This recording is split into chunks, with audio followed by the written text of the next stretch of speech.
We're live! What is up, people? How is everyone doing? Alexa, stop.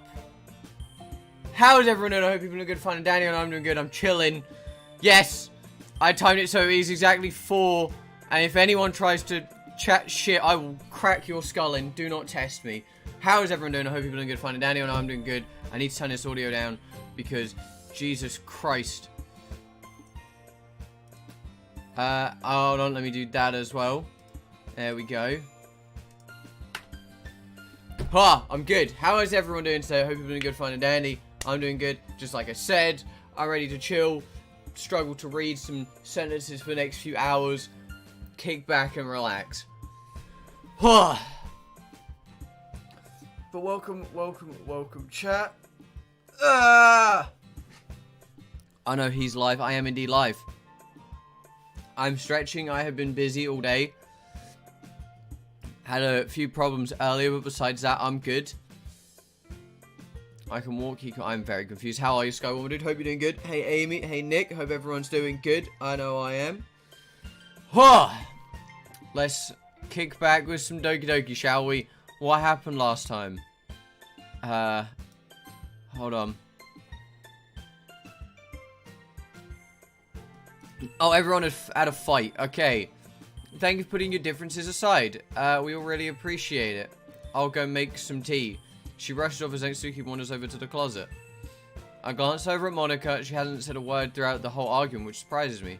Monika looks butthurt, dude. Monika actually looks butthurt. I should have been the one who said all of that. Why didn't you then? I winced as the words leave my mouth. They sounded more accusatory than I would have liked. I also can't breathe. So I'll be honest, I've actually kind of caught a cold again, and my nose is just getting really stuffy. So I'm gonna quickly go blow my nose again. This is like the 10th time today. You boys all jam to some Doki Doki music, whilst I have to go and actually learn to breathe. I'll be back. Just vibe with Monika for me. Just vibe with Monika. She won't kill you, maybe, probably.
I'm back. I can breathe somewhat again.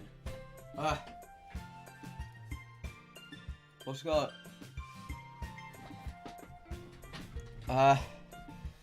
Sniff some ronks that clear your nose. No, that doesn't work. I join and Monika is looking sideways when I'm looking at it. It's Doki Doki, dude. I see no problem. I'm joining later. My phone speakers stop working. No problem, Nick. Catbox is life. Bye, Nick. Yeah, we're good. I'm back. I can breathe. I'm still ill, but hey. I know I'm the leader of this club, but I'm not the greatest with people. Damn, she does be looking upset.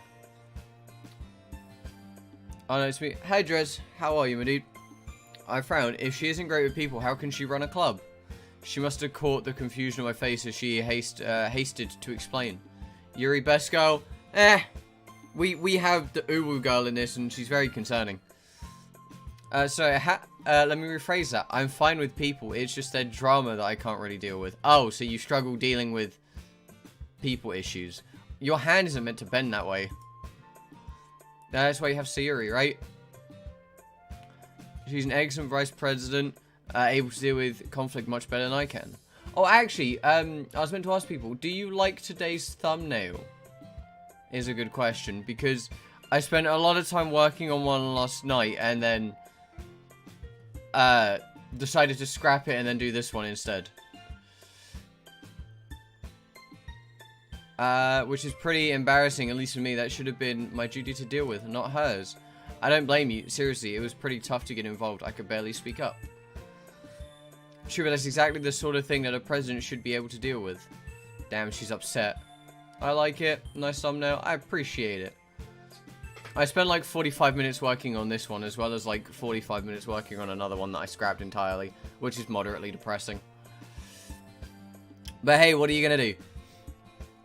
No, come on, Monika, don't see it like that. You and SAYORI just have different strengths is all. I always thought of her as a little ditzy sometimes, but she definitely has a knack for social situations. I'm very grateful to have her as my vice president. The both of you do a really good job running this place. I know that's a bit of an early assessment, but you know, first impressions and all. She smiles sweetly at me, causing my stomach to knot. Oh no, Monika. You're too kind. I'm glad SAYORI brought you along to the club. I really do hope you stick around. Wow. She's really gone from, hey, I'm gonna kill everyone, to just a nice character. I don't like this. God, I feel so fucking bunged up, dude.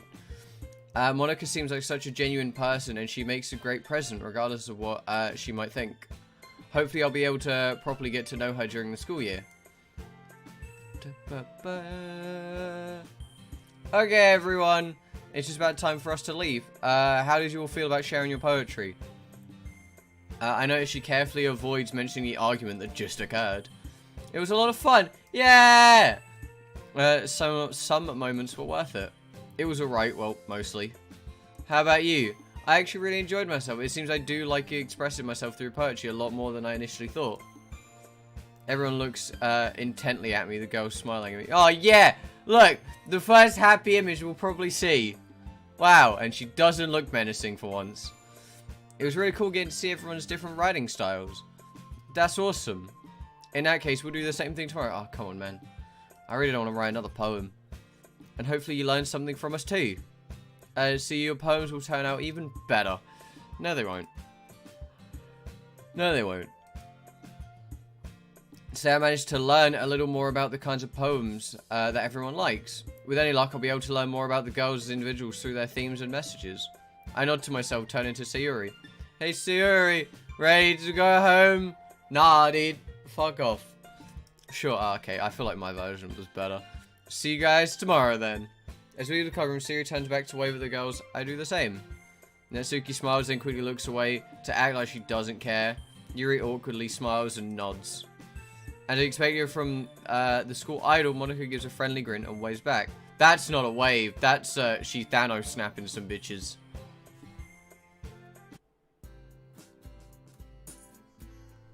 Ugh. God, I hate having a cold. It sucks. Like, I can't normally read anyway. And now having a cold, I do just feel bunged. And, like, everything just sounds shit.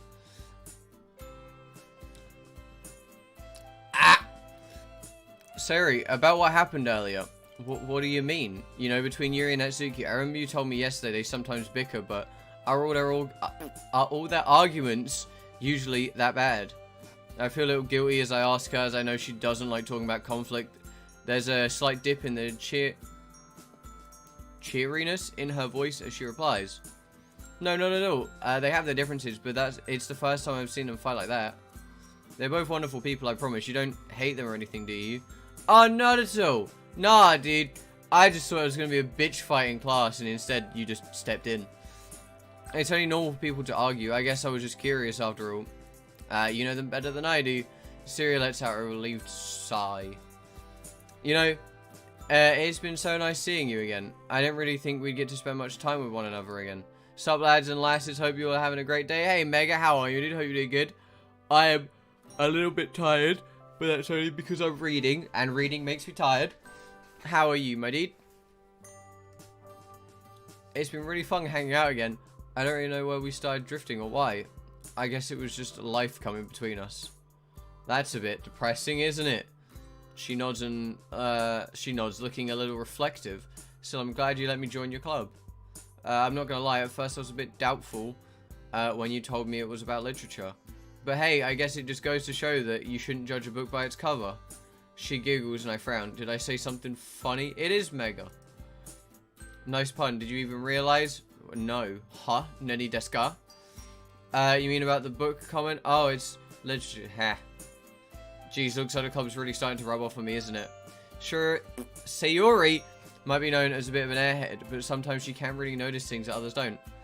I wonder what's it really like inside of her head. I don't want to know what it's like inside anyone's head. You haven't changed at all. You always knew how to make me laugh. I blush slightly. Ah. I've never really known how to react to compliments, especially when it comes from someone of the opposite sex. Aha, sex. I'm glad I'll still be able to do that. I'll be honest, I didn't think I'd make it. I'd make so many new friends by joining the club. Well, they're a really nice bunch. I'm not surprised. Yeah, pretty warm welcome. It's me. Haha, sex when. Or I'm Jeebus, or some people call me and know me. Fair. Anyway, let's see what the future holds. I'll see you tomorrow. See you tomorrow. These girls are all interesting characters, aren't they? Different personalities and a variety of writing styles. Yeah, they're all united under the same club. I briefly wonder how Monika found them all. In just 2 days, I feel like I've made progress with each member. Getting to know Yuri and Natsuki, actually getting to talk to Monika a little bit. And of course, reuniting with an old friend. I never would have guessed this would all come from joining the club, but hey, I'm not complaining. Let's hope my writing improves over time so I can write poems to stand out more like theirs. Speaking of which, there's work to be done. Let's go. Oh no, we have this little animation again. Yeah. I feel like this isn't in the normal game. But then again, I could also be wrong. It's been like 2 years. But. Oh god. So we've got... This isn't in the normal game. I didn't think it was, but I wasn't sure. Jumpy, forgive, manga, awesome, frightening, intellectual, analysis, hurt, disaster, explode. Disaster. Ah. Existence. Nope. Okay. See... Like, I want to write for Sayori, and I was told that last time to get Sayori, you have to choose the weird words. But I just did that and for Yuri. Like, I don't understand Sayori's words. Childhood. Okay.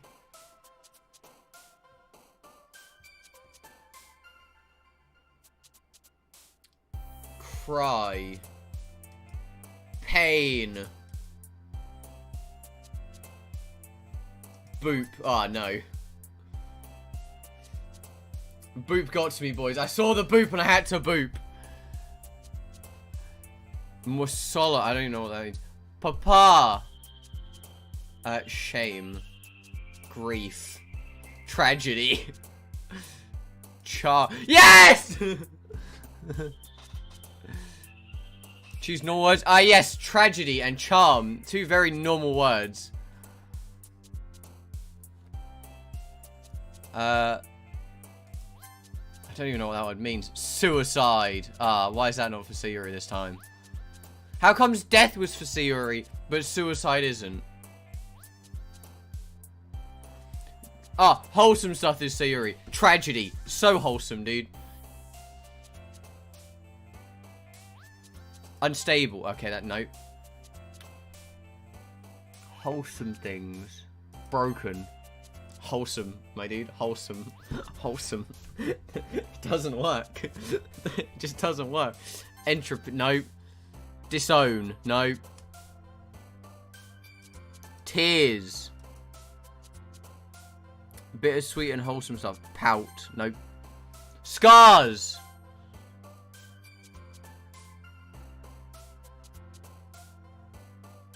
Melody. Nope. I can do it. I think we might have actually accidentally gotten Yuri's. What is this version of Sayori? It's just Sayori, dude. She just death and destruction everywhere. Just a few days ago, I never would have thought that I'd look forward to an extracurricular so much. But here I am back for another club meeting and anticipating new antics from everyone. The usual scene awaits me as I step into the club room. Hey! Hey, Sayori. Looks like you're in a good mood today. I'm just still not used to being in the club, that's all. Is that so? Well, it's nice to see you so cheery. Anyway, what's new? Oh, I've got some exciting news. Nani? Did you know the student store sells a new brand of strawberry milk now? Oh, she's still a food person. I saw when I passed by on my way here. I should have known better to expect actual news from her. I don't think I've tried that yet. I don't know. Strawberry milk is usually too sweet for me. What? But it goes great with melon bread. I've never had melon bread. I really want to try melon bread. Sorry, you could eat a packet of raw sugar and you'd say it's not sweet enough. Hey, that's an exaggeration. Seriously, it goes really well with bread. The milk is sweet, but it still has that unique tart strawberry flavor that's eased by the richness of the milk. Strawberries aren't tart. At least not from what I remember. And when you pair that with fresh bread, the sweetness is spread out even more, so it has just the right amount of flavor. When did you become Gordon Ramsay? I'm a food expert, so you should trust me on this. I mean, given how many snacks you eat every day, I don't doubt that you know your food well. I'm going to take that as a compliment, you arsehole. I'm saying arsehole. I don't care. I'm saying arsehole. So I'm me for giving her a compliment. Anyway, aren't you hungry now? Talking about food always makes me hungry. Now you mention it, maybe a little. Great, let's go to the student store and buy snacks together. And now I see what she's playing at. I raise an eyebrow and Sayori notices. No. Why are you looking at me like that? Well, Sayori, I have a nagging suspicion that you're only trying to convince me to come because you don't have any money. And you just want me to buy you a snack. I would never... That's a face, dude. That's a face and a half. Oh, really? Then let's see your purse. Huh?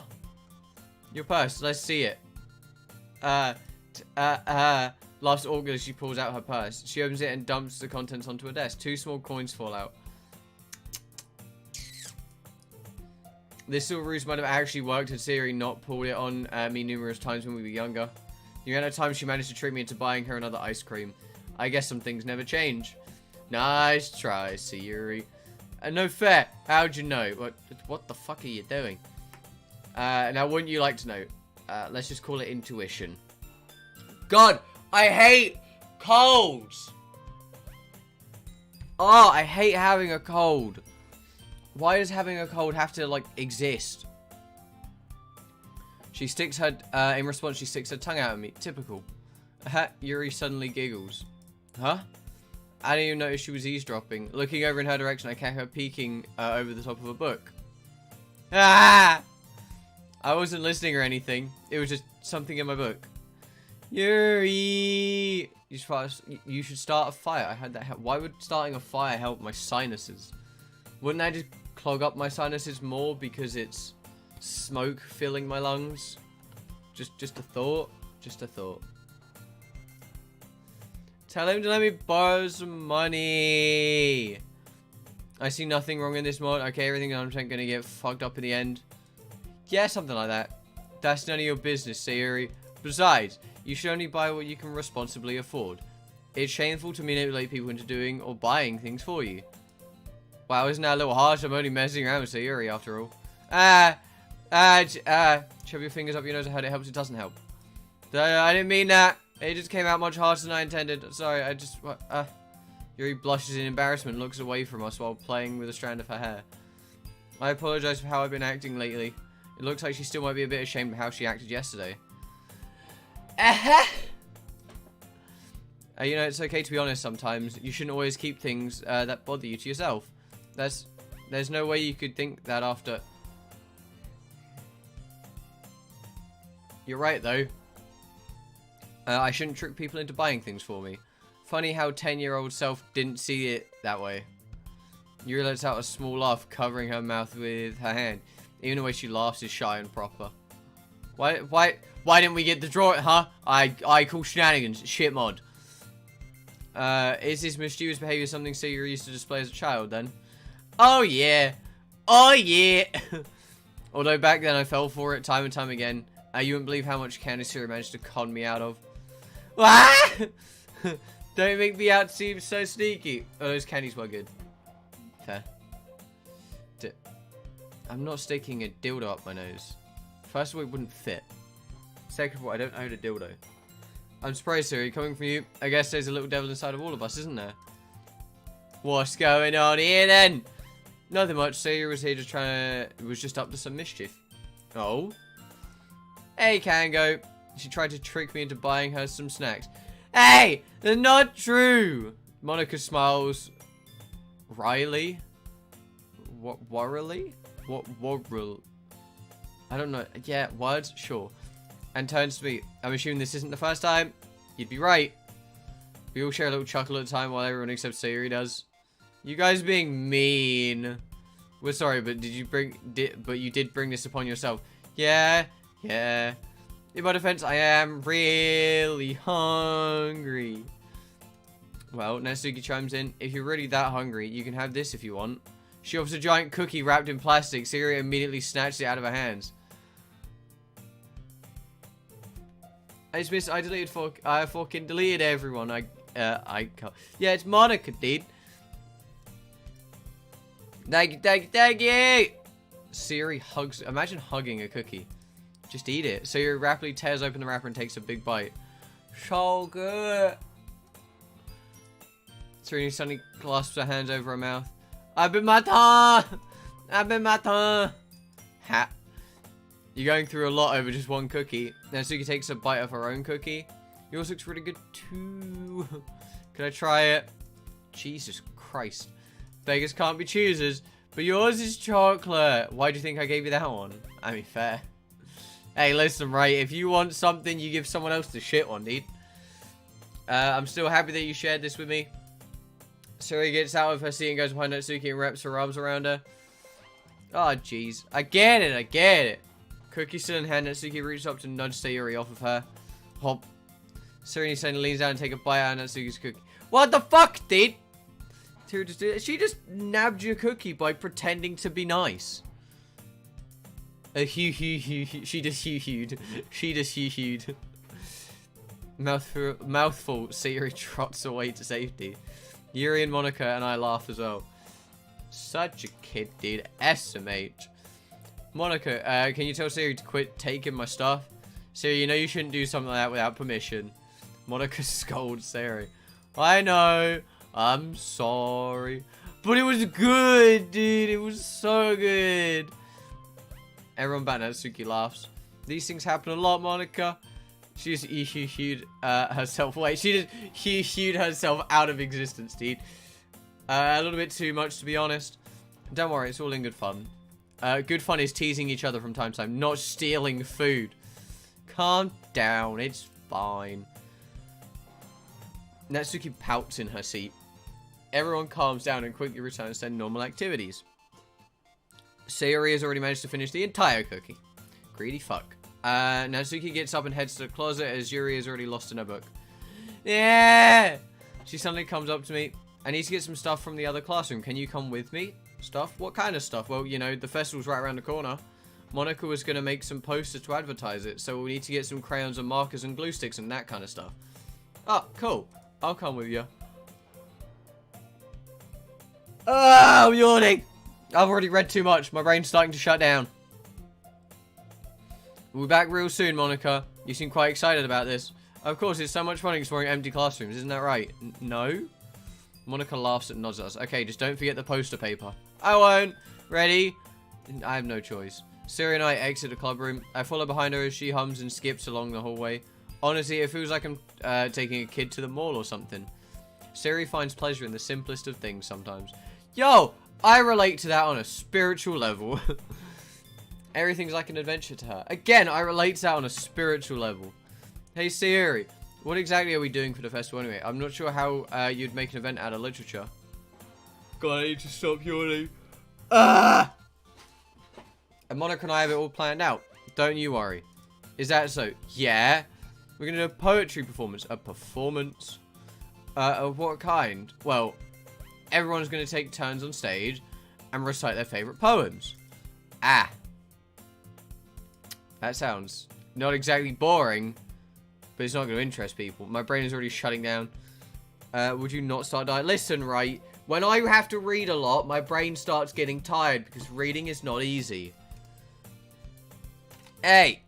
Are you not thinking about it the right way at all? It's not just about reading poems. It's about performing them. Like you say, the lines of the poem, like sing on Doki Doki. What do you mean I'm about to sing? No, I'm just reading Doki Doki. You know, the normal. Between my feet, the last raining flower beckons to me. I twist the stem, freeing it from its clinging roots. Caressing the final joyous moment between my fingers. But to what ends have I summoned this joy? For now, when I look in every direction, the once preposterous field before me is but a barren wasteland. Like that. Holy fuck. I had no idea you had that in you. What do you mean? I just never heard you talk like that before. No, it's not a bad thing. It was really good. It was just a big contrast from your bubbly self. I'm sure Yuri or Monika would really appreciate it too. It's 4 PM and you're as tired. Nah, listen, right? So, I can normally be fine throughout my whole day. It's only when I have to start reading that my brain starts shutting down, okay? Reading is not my strong suit. I'm working hard on that poem, so it's good to know that you liked it. I'm excited for the festival, not just because we get to eat loads of stuff, like Natsuki said. No. Well, that is part of it. This classroom here is empty. I think we'll find what we need in here. Let's start our mission. It's not a mission. Strange choice of words for someone going into a classroom for art supplies. But hey, that's Sayori in a nutshell. Ah! I hate yawning. Christ. Living in her own little world. Her childlike enthusiasm infects and brings out a special feeling I forgot I had in me. Some kind of innocent sense of wonder, where most of the mundane of tasks are quests, and walking down the classroom is a magical journey. The two of us enter the classroom. Sayori heads straight to the closet. I follow. Let's see what we have in here. Crayons. Sayori pulls out a box full of crayons on the shelf. They're brand new. They're kind of dirty though.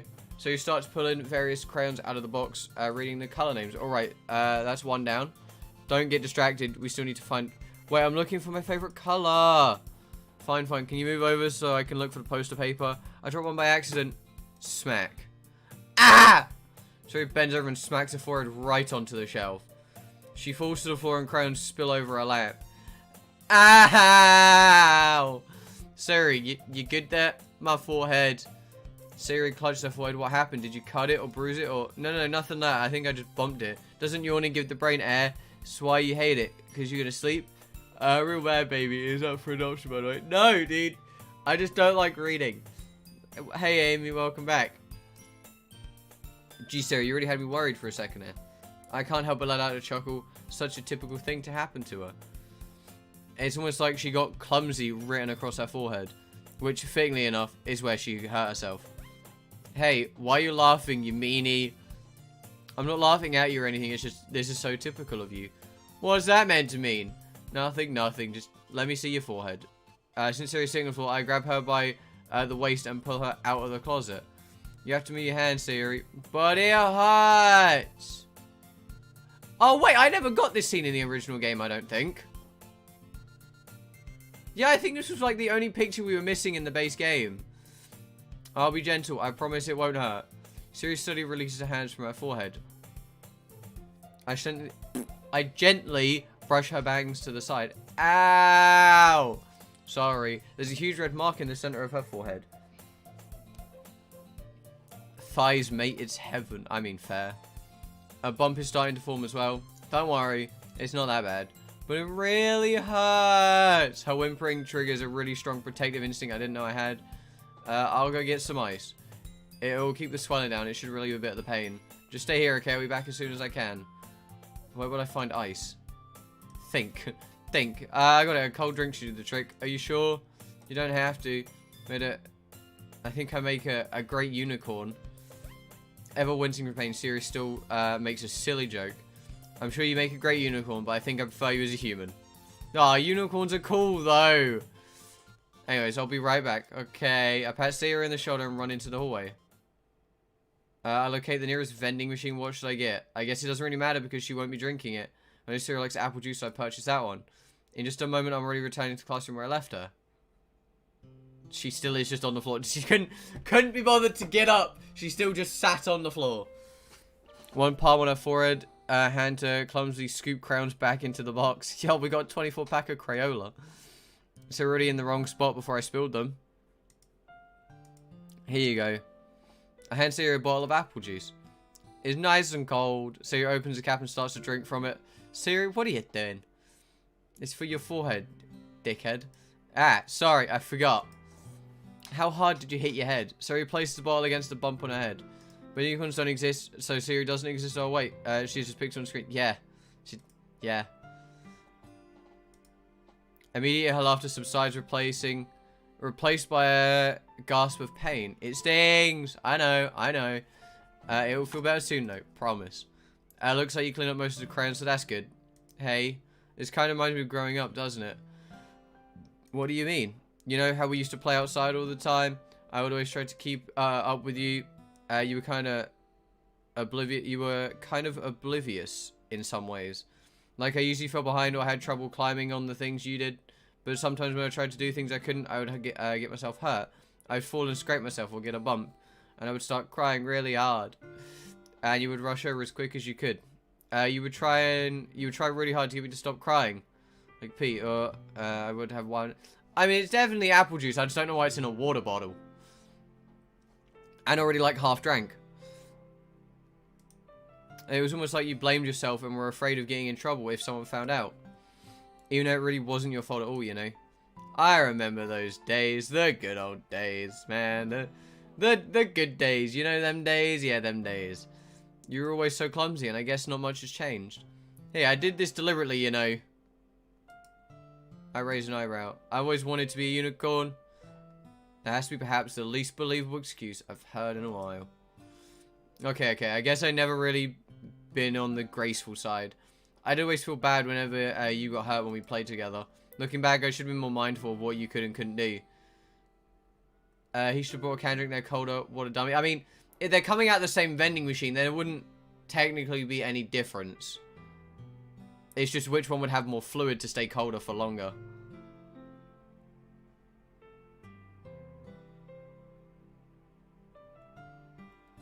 Like, if a fridge is set to be like 6 degrees, a can isn't somehow going to be like 8 degrees, and a bottle's going to be 12. They're all going to be 6 degrees after a while. So as long as the bottle's been there, it's going to be the same temperature as the can. And because a can is a shiny metal surface, it actually lets heat escape from it.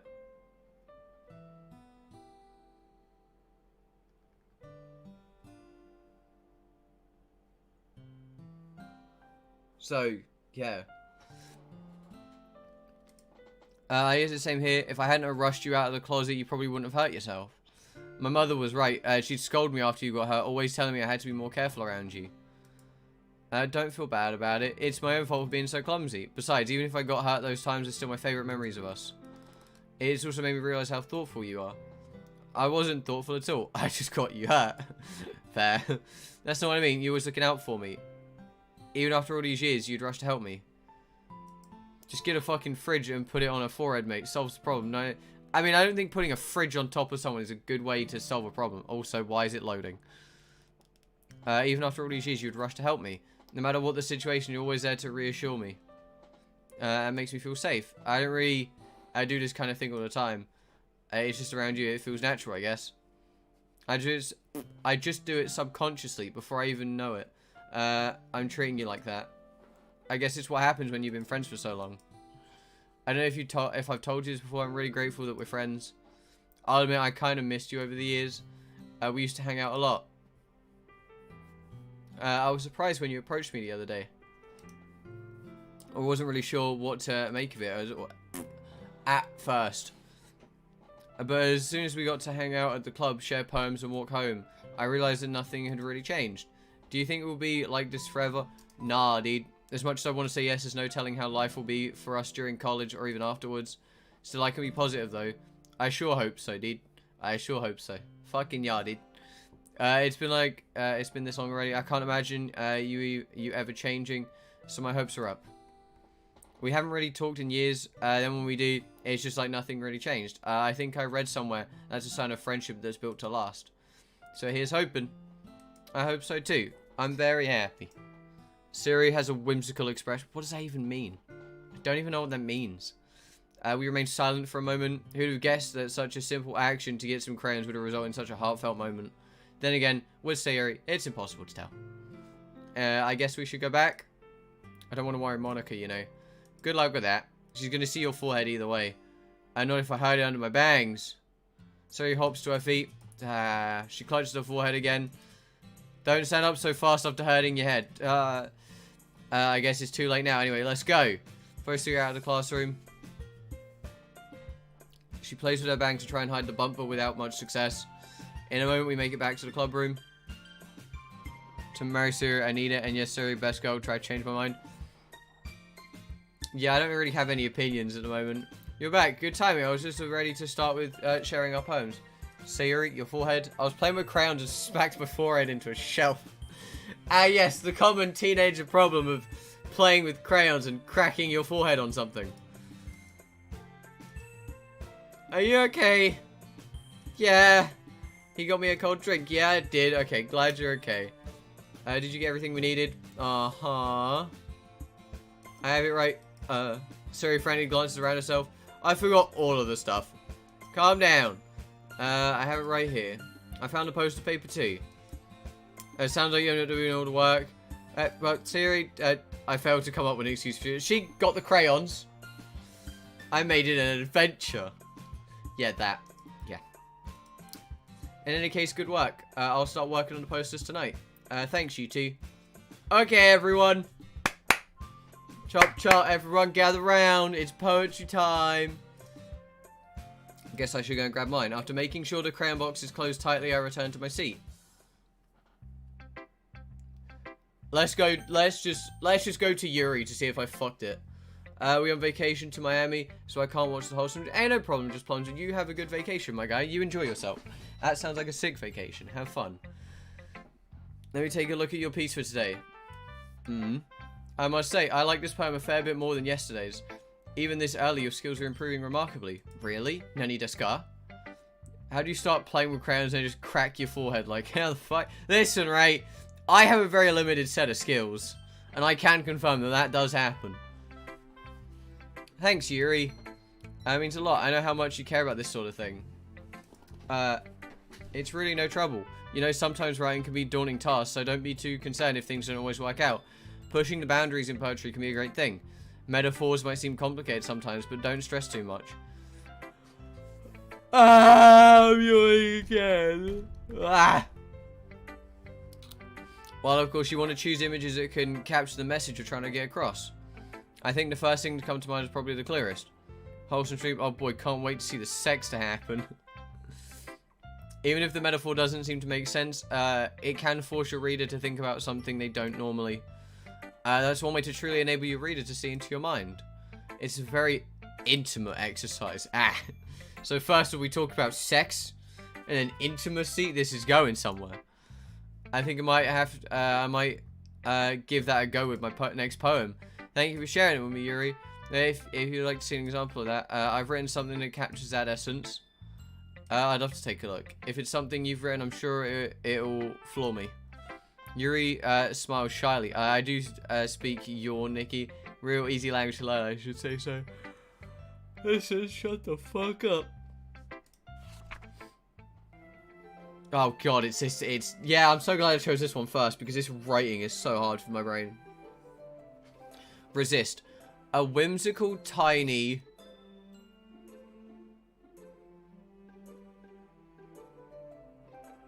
crest friend? Sleeps along my amber's bookend. Dreaming about...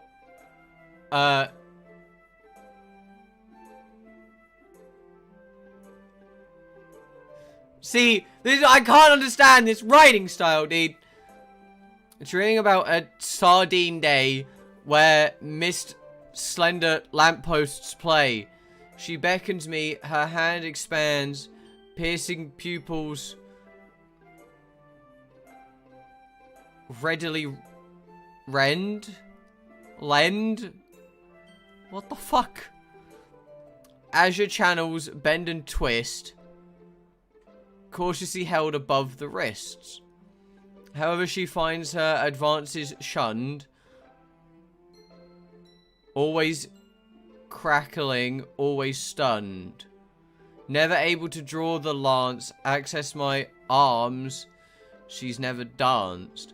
Perhaps it would be for the best if I laid her down to rest. While I haven't given in to painful pleading from within, I think that it might be smart to save the song of fumbling hearts, lest tears, one of the two, make me dizzily fall, and answer her violet, vigilant call? I don't fucking know. Fucking hell. I feel a bit guilty after yesterday's argument about Suki. I wanted to experiment with my style a bit more. Hopefully it's not too confusing. It's fine, even if it's a bit more involved than yesterday's, I still like it. I'm noticing a lot more symbolism. Yo, you are? I'm not noticing anything, Chief. I couldn't read like 8 words. I don't want to assume anything but the tone of the poem. I'm not sure how to describe it. Yeah. I really wanted to test my abilities in creative expression. I didn't go too far, did I? No, it's really good. I just don't know if I'm good enough at this to deduce the meaning. If I had to explain it, I'd say it's a closely guarded secret. I imagine everyone has a little something like that. Something they're forced to keep to themselves in fear of ridicule. It's nice to be able to write about that sort of thing every now and then. If it's something you enjoy doing, shouldn't you write about it more? Well, it's not that simple. It's something I'm uncomfortable talking about. I'm not sure people would understand. You like Natsuki. If anyone to find out about it, well, I guess as long as it's not hurting anyone, people shouldn't pry. Do you think so? Sorry, I was thinking of something. It's a good point though. The best I can do is try to embrace my own weirdness, right? Otherwise, I think I might hate myself.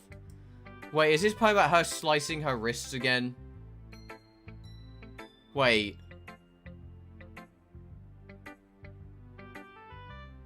Wait, no. I thought this one got rid of everything dark. Yuri can't turn into a sliced ham. No. Right? I don't know. Sorry to keep you so long. Thank you for allowing me to ramble. Let's go to Natsuki, see if Natsuki's changed a bit. You know, I actually like yesterday's poem better. Fuck you. Really? Yeah, I can tell you're experimenting with this one, but it's kind of fell flat. Honestly, it was too complicated and cryptic. Your other poem was more simple and straight to the point, but this one didn't really feel like in any direction. It sounds like something Sayori would write, to be honest. But at your skill, I think simpler poems would work better. Nah! It just said something Sayori would like, so we're doing Sayori. I'm now very confused. Ah! It could have been we matched exactly Sayori and Yuri. So, oh, wait. Because that is possible, because there are 20 words, and I got like... Oh, shit! We might have matched Sayori and Yuri at like 8 apiece. Thinking about it. Because we had 4 Natsuki. Yeah, we had about 8 Yuri, 8 Sayori.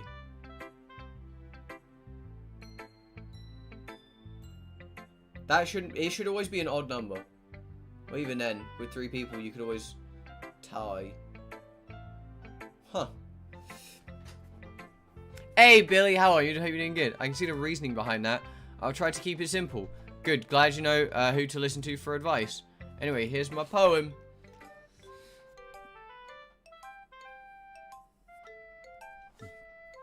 I don't get it.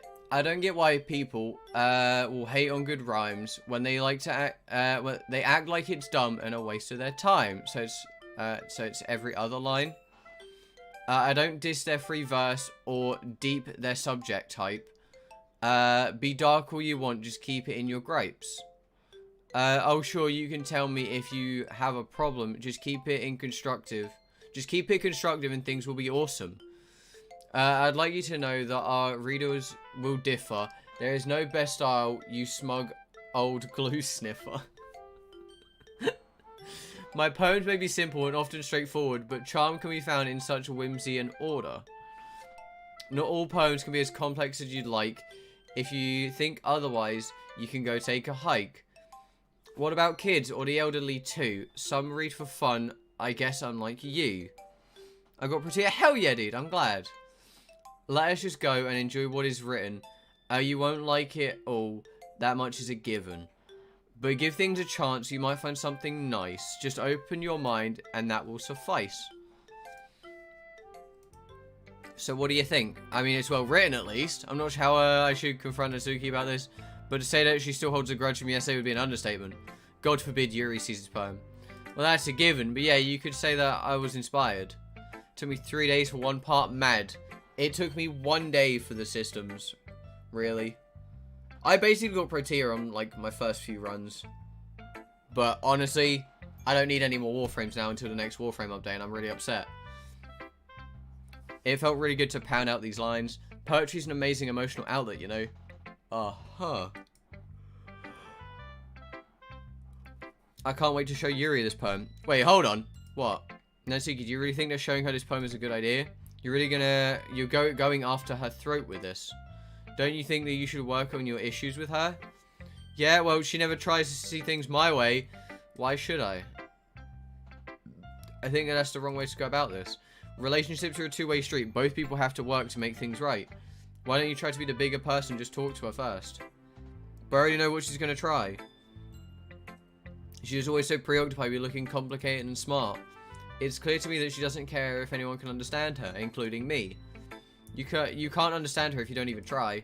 She might speak using a more complex vocabulary, and she may have mannerisms that seem strange to you, but from what I've seen of the both of you, she's more similar to you than you might think. Eh? Aren't you judging a book by its cover right now? Eh? Whatever. You can't hold this grudge forever, you know. Not forever! At least think of Monika and Sayori. I won't show Yuri my poem. Are you happy? I won't be happy until you talk to her. She's not gonna bite, Natsuki. Alright, I get it. I'll try to talk to her sometime. Thanks, you're gonna do the club proud. Shut it. Man, now I have to hide this poem away. I worked really hard on it, you know. You could easily turn that energy towards more positive things, though, right? I guess so. I'm just frustrated that my poem's message missed the mark this time. You always try to make some people... You would try to make something people can take a message away from. Remember that. Anyway, I'm going to write a good poem tomorrow, so just you wait. We've got another one. Monika! Monika! Oh, Jesus. Hi again, Monika. I'm trusting that the club's been doing you well. Same answer as yesterday. That's nice to hear. So how's the writing going? It's okay, I guess. Just alright. No, I guess I should say that it's revolutionized my world and brought color into my previous life. Well, I say that, but the club is not, if not the poetry, really has made my days more interesting. Okay. Can it with the sarcasm, mister. At least you're not hating it, though, right? No, it's been an interesting experience, at least. Gives me a new hobby to do. I'm happy that you're applying yourself, at least. Maybe soon you'll come up with a masterpiece. I wouldn't count on that one. You never know. I want to share what you wrote for today. Sure, here you go. Ah, I'm so old. I'm so tired, dude. Pressurized. I float there, in vast hollow emptiness, large but small.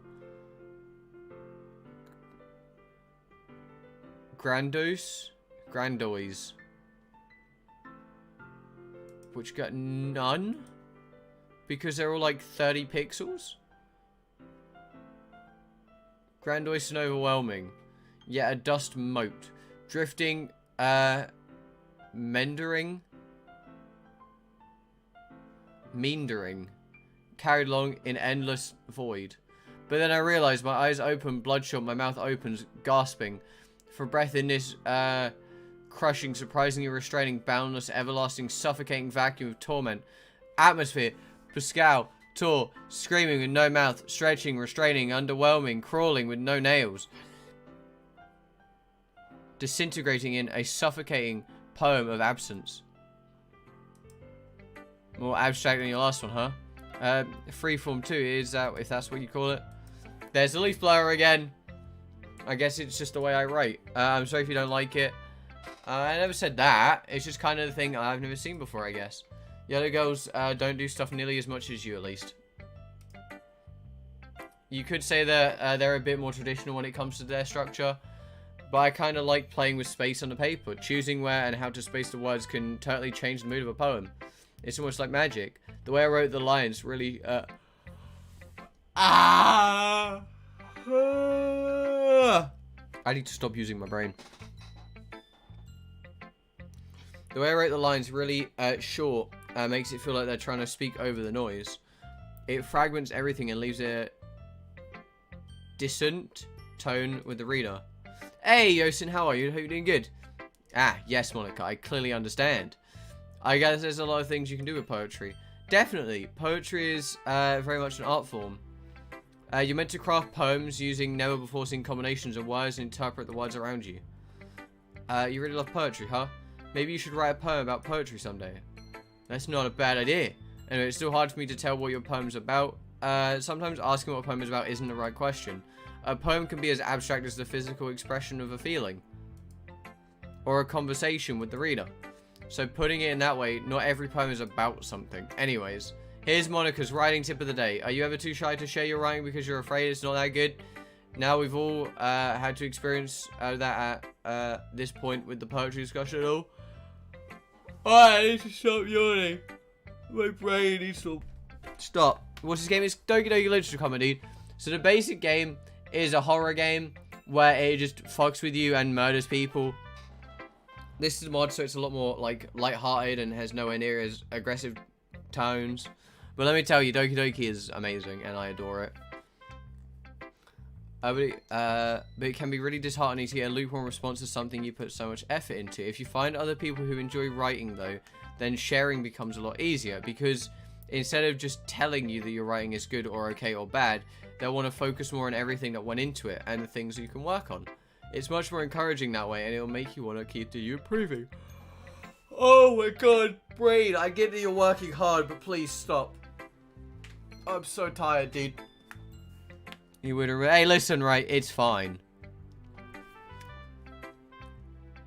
And it is more helpful getting real criticism and feedback rather than just empty words. I guess I really hit the mother load with the Literature Club. That's my advice. Thanks for listening. Now we just got Sayori. Honestly, I can't lie. I'm just really excited to go back to, or go to Saturday and play Persona again. I'm really invested in Persona, and after yesterday's stream, they were spending 20 minutes trying to save. I really want to play Persona again. So, who knows? Late night Persona streams? No, probably not. You never know. Your poem is seriously amazing. I can't believe you never told me how good of a poet you were. Nani? I'm really not that great. You're the only one who likes my poem this much. Really? You're telling me Yuri and Otsuki doesn't love them? Well, Yuri didn't think it was a bad poem, but she wasn't as positive as you are. Let's say that much. I don't think my style really matches hers. Oh, don't worry about her. She's got a super unique way of writing anyway. What about Natsuki? Well, I get the impression Natsuki is the least likely to admit how much she likes something. I don't think it's that, though. Huh?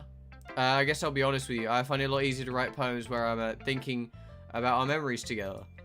Really? Sounds a bit strange, doesn't it? I never see laugh noticing the blush that crept on Sayori's cheeks. I don't know, I feel like my life's kind of boring.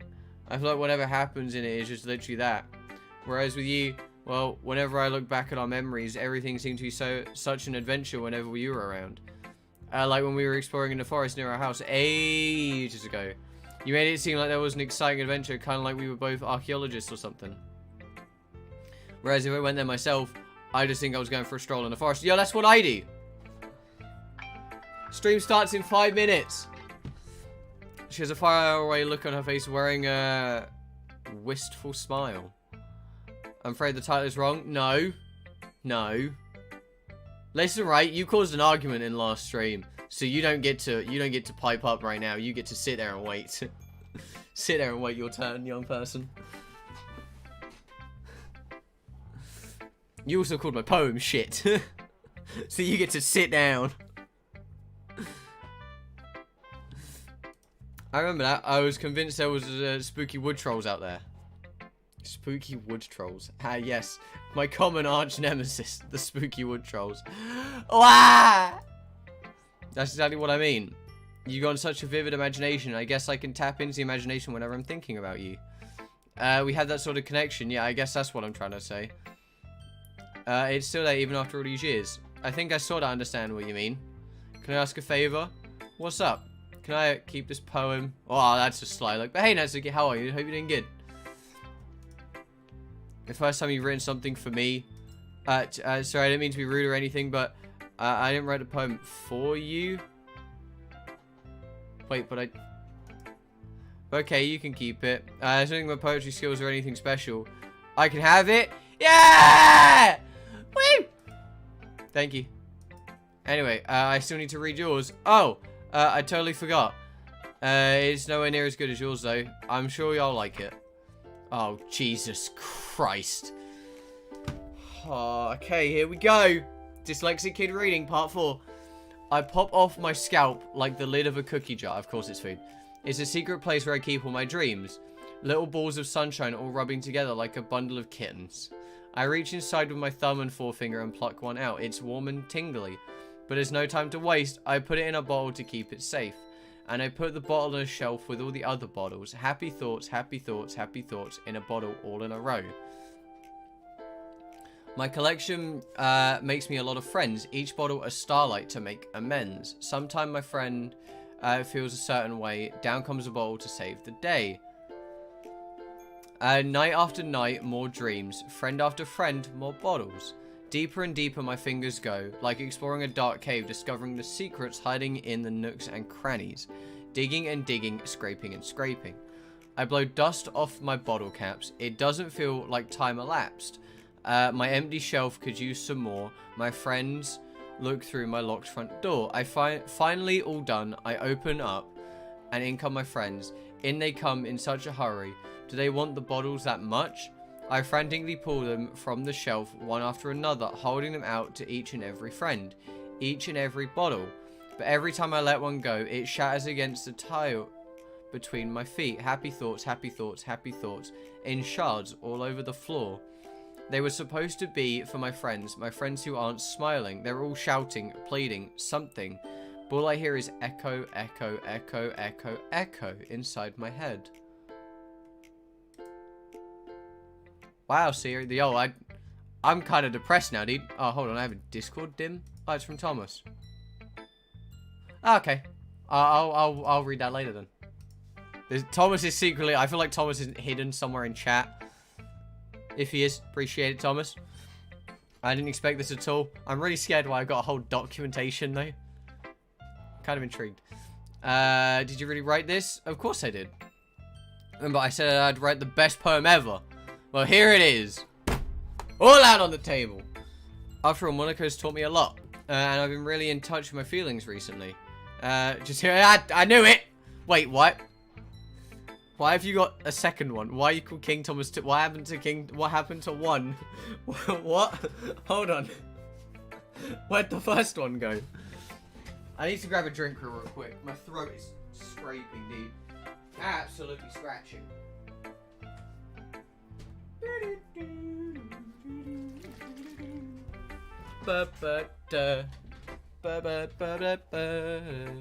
Because I used this count to fuck around. Oh, okay, fair. So what's this poem about? I suppose that much was obvious. Unlike Yuri's or Monika's poem series are relatively simple to figure out. I am back and I think I've got my speakers. Hell yeah, Nick. Is this even the same guy? I don't think it is, Amy. I don't think it is. I think it's someone pretending to be Thomas. I think we banned them. I think they get perma-banned from the chat. I don't think we can have people pretending to be other members of my chat here. I think we need to get rid of them.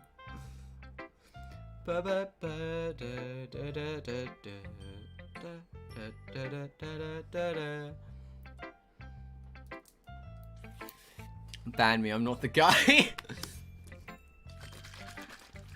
I don't know. That sounds a bit. That sounds like Thomas wants to be banned. I am imposter. I'm imposter. So if I've interpreted this correctly, you've basically done everything you can to keep your friends happy.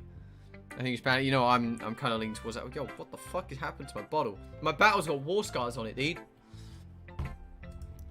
Yay, you got it. I really enjoyed writing this one. Just getting my thoughts out onto paper and turning them into a poem. It's like magic. I think it's amazing. You should really be proud of that. That sounds like, yeah. You see, Thomas would want to be banned. A fake Thomas would say no. So I think that Thomas is secretly Thomas too. And so now that definitely is a Thomas sentence. He's amazing. You're really proud of it. Thank you. That means a lot. I didn't think it was that good though. It's great. Seriously, I can't help but notice that the latter half of the poem isn't quite as cheery. In fact, it's somewhat alarming. A very dark contrast from the cheeriness I'm used to with SAYORI. Maybe I'm looking into it a little too much, but the end of the poem is pretty dark. And you said you've been in touch with your feelings recently, so I'm just checking. Is everything alright? Of course, silly. I forgot to tell you, I really like writing about bittersweet stuff. So it isn't just happy or sad. A mixture of the two. And this poem shows what I mean. It's just my writing style.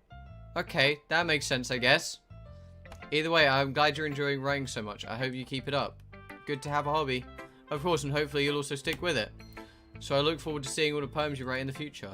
Well, no guarantees there, but just from seeing the passion in SAYORI's eyes, it's hard to be pessimistic. Okay, everyone! Everyone! The Thomas hive mind. Secretly, there's going to be 8 separate Thomas accounts that are just trying to take over YouTube. We've cracked the code. He's just gonna take over from the inside out. Like Susan will be first. Next thing you know, Thomas is CEO of YouTube, and then that's when the fucking platform falls. We're all done reading each other's poems, right? Actually, Natsuki and I haven't shared yet. I can feel a storm coming. Who this Thomas guy is? Ah, yes, you don't know yourself. Yuri hesitantly approached Natsuki, who isn't meeting her eyes. And considering Natsuki's poem for today, it's no wonder that she doesn't want to share with Yuri. During MONIKA and SAYORI's anxious expression, they seem to be thinking along the same lines as I am. Practically see Natsuki's sweating pinballs. Yuri appears to be blissfully unaware of the situation. I convinced Natsuki to reconcile with Yuri, but if she sees Natsuki's poem, well, it's all over. It's game over, man. It's fucking game over. So Natsuki, if I may,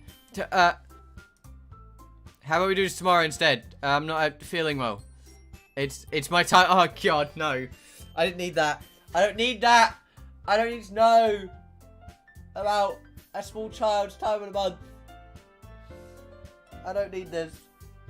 I don't need this. So first of all, it was sex. Then it was intercourse. And now it's periods. Oh god, what the fuck is going on?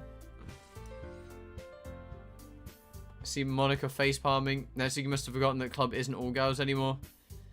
Is that so? I'm sorry, you must be feeling absolutely terrible if you can't even share your poem today. Don't need to apologize, it's not your fault. I can definitely share tomorrow. If you aren't well enough to share your poem, would you like to see mine? I wrote it thinking of our argument the other day. I suppose that I wanted to show you that I'm more open-minded than I may have appeared. As a way of repenting, I know that it's not much, but hopefully it can contribute to reconciliations between us. Although we may have our disagreements, I would like to consider you a friend, and friends forgive each other. I'm sorry if that's presumptuous of me to say. It's not presumptuous of you to say that, because I'd like to consider you a friend too. So, you could hand over your poem then. With a shy smile, Yuri hands a sheet of paper in her hands over to Natsuki. As Natsuki reads the poem, her eyes widen. You're writing using rhymes and stuff like me?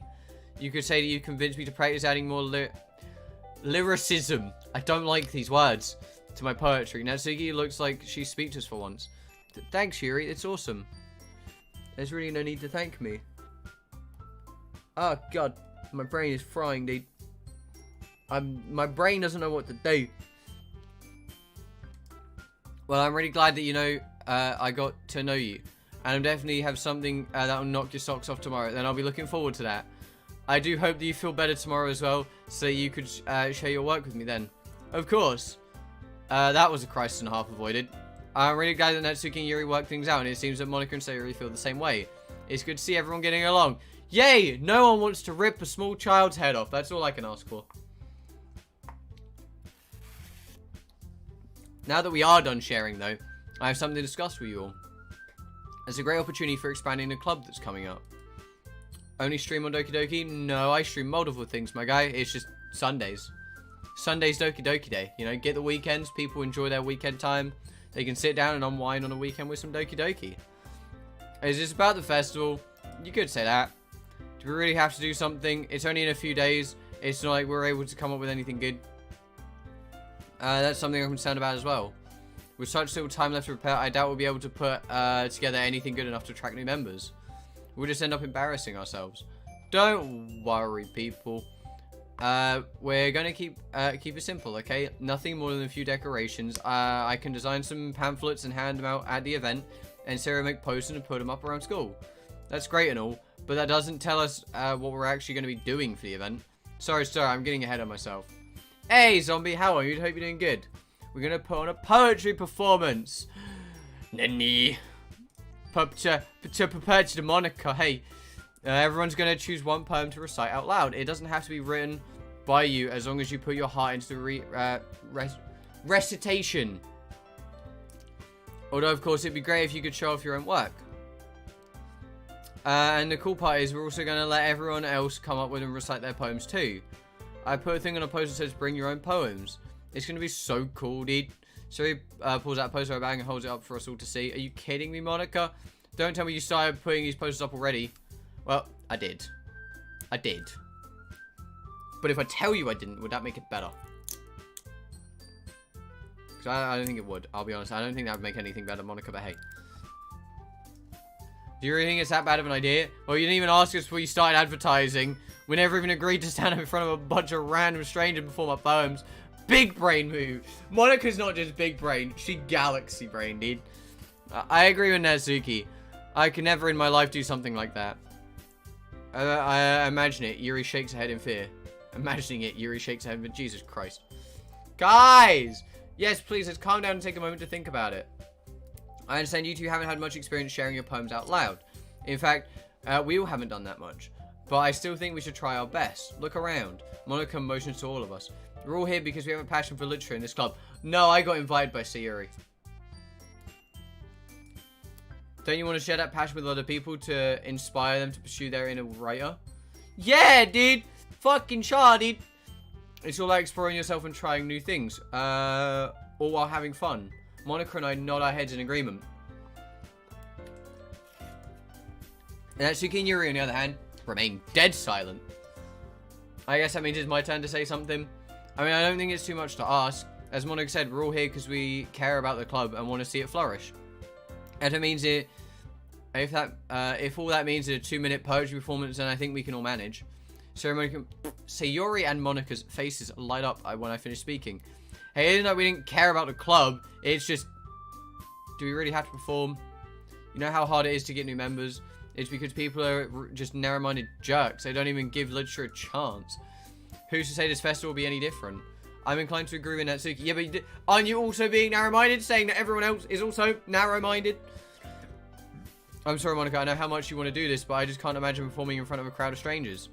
At least Yuri and Natsuki have proven to agree on something. MONIKA sighs, her eyes close as she rubs her temples. Look, guys, I know you're anxious. I understand that. I really do. To be honest with you, I'm a bit nervous myself. After all, it's my club, so people are going to judge me the most if our performances don't go well. Natsuki, if it makes you feel any better, a few of my friends will be coming along. They're lovely people. They won't judge you for your tastes. I've known them for years, trust me. Natsuki huffs, turning away. She doesn't look particularly convinced. Ah! We got a $2 super chat! Mad, my guy. I appreciate it. I know it's scary though, but I've thought of a way to ease you into this. I'm scared it's gonna come through. Please don't scare me. I'm terrified of this noise. I'm terrified. Oh wait! Oh no! Oh, there we go. There we go. Oh, we got another member! What the fuck? Nanny just got... What the fuck? I appreciate becoming a member, my guy. That means a lot. Holy crap. God, first of all, $2 super chat, now membership? What the fuck? God, I don't even know how many members are... Hold on. We have to do investigating real quick. Hold on. I have to do investigating. I have to investigate something. Hold on. Hold on, we need to investigate. Aha! We have currently 9 members. That is fine. Okay. Had to check. Nani? Ow. I know it's a scary thought, but I thought of a way to ease you into it. Huh? Why don't we start by practicing our poems to each other in the club? No. Monika, this is too sudden. If you can't recite your poem in front of the club, how can you expect to do it in front of strangers? But, there's just got to be something else we can do. Yuri nods vigorously at Natsuki's words. Anxiety written all over her face. There we go. I swear I can read. But guys, no Sayori, it's okay. If you guys really think we can do better than a poetry performance, I'll gladly go along with an alternative. So any ideas? An awkward silence fills the room. We all glance at each other anxiously before Sayori finally speaks up. Oh, we could... Sayori stops to think to herself for a moment. Wait, no, never mind. That would never work. Once again, the room falls silent. Well then, I guess we can come up with something different after all. Monika laughs, attempting to ease the tension of the room. I know you guys might not be the most on board with this idea, but I think it's the best option. Please, guys. Please. Can you stop pressuring us? Honestly surprised that she's putting up such a resistance. I knew she was a little hot-headed, but even still. I'm not pressuring you, Natsuki. Both of them raise their voices. Yuri looks a little startled, and Sayori looks anxious to intervene.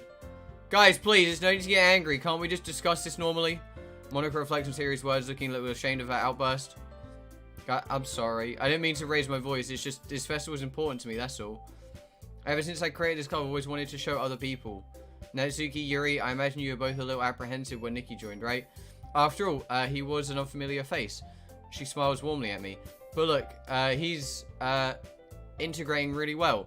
He's made the effort to get to know us and our individual writing styles. She turns to Yuri. And Yuri, remember at the start when he asked you for a book recommendation? Yuri nods and Monika shoots her a knowing smile. Must have been lovely being able to share a book you're so passionate about with a new person, right? It was enjoyable discussing it with you. Fuck yeah, it was. Yeah, likewise, it wasn't something I'd normally read, so without you, it would have gone by unnoticed. See, guys? Maybe we'll find more people who are just into horror, Yuri. More like-minded people who... now, come on. Tell me that isn't an appealing idea. Of course, but really my biggest issue is the actual performance aspect of the festival. Like I said, I know it's a scary thought performing in front of a bunch of strangers. But trust me when I say I have faith in you all. Full faith in you all. Yeah! I can read! Your poems are amazing, guys. I just know people will love them. It's almost criminal not to show them off. So what do you think, guys? For me, for us, fine. I just don't think it's a good idea, but fine. I'll do it just to stop guys tripping out. Remember me? May I ask a question? Have you, in fact, changed your name? Because if so, sadly, no. If no, maybe. I feel like I remember someone with the name Sigma, but I feel like it was nowhere near as long as your current name.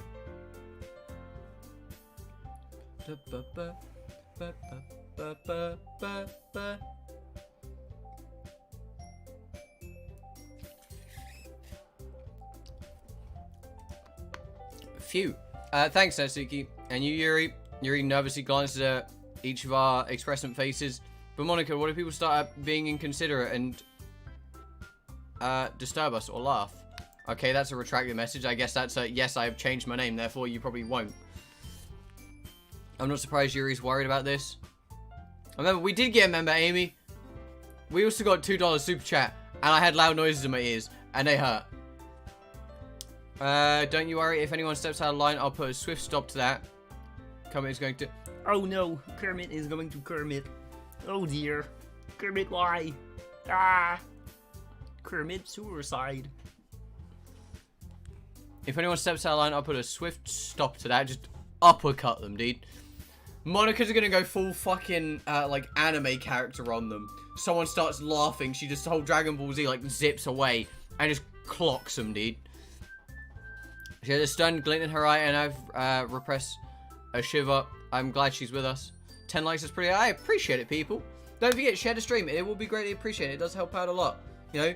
And if you haven't already, subscribe if you're new, and drop a like. It is greatly appreciated. Yuri looks somewhat relieved, but it's clear she's still worried. She swallows and nods. I suppose I don't really have a choice, do I? I shake my head. Okay, I'll do it. Yay, that's everyone. Woo! You're the best, Yuri. This club is seriously going to be the death of me. I know you'll do great, Yuri. Just trust me. Call of Duty, I don't know. I don't get it. But anyways, let's move back to the main event. While we have time, I want you to choose a poem of yours to practice reciting in front of each other. Yuri and Netsuki exchange uneasy glances, but don't say anything. Don't worry, I'll go first so everyone feels a little more comfortable. Can I go next? Of course. Now let's see. Monika flips through the notebook searching for a specific poem. Ah, here we are. The title of this poem is The Way They Fly. Call of Duty Advanced Warfare. Isn't Advanced Warfare like one of the worst COD games? I stopped playing COD after Black Ops 2, I'll be honest. I don't know anything about anything after I didn't even really play Black Ops 2. I kind of stopped after Black Ops 1. Like Modern Warfare 2, Modern Warfare 3, Black Ops 1 were like my games, and after that I just kind of stopped. I didn't touch the Call of Duty franchise after that. If Modern Warfare 2 gets remastered, I will be down to play it. Like, not the campaign, but the actual multiplayer. Because multiplayer COD 2 was great. Or MW2 was great. The title of this poem is The Way They Fly. Ahem. Monika begins reciting her poem. Matter of respect, I've played COD, Blue 1 and 2. I didn't really play Black Ops 2. I had Black Ops 2. I think I played it once or twice, but I never really played it that much. Black Ops 1 was like my game. Her clear, confident voice fills the room. Her eyes move across the page in sync with her lips. Every word has the perfect amount of emotion put behind it, making the poem almost come to life. Her inflection is extraordinary. I'm impressed and judged by the quick glance around me, so is everyone else. Sayori looks amazed. Yuri has an intense expression on her face that I didn't understand. Even Atsuki's once sour attitude is replaced by awe. Finally, Monika finishes the recitation. The four of us applaud. Monika takes a breath and smiles. That was good. That was so good. Thank you very much. I was just hoping to set a good example. You ready to go next, Sayori? Yeah. Sayori jumps up from her chair and takes Monika's place at the front of the room. This poem is called, how did you do it so easily, Monika? Monika! Well, try to imagine you're alone if you're reciting it to yourself. It's your poem, so it will come out best that way.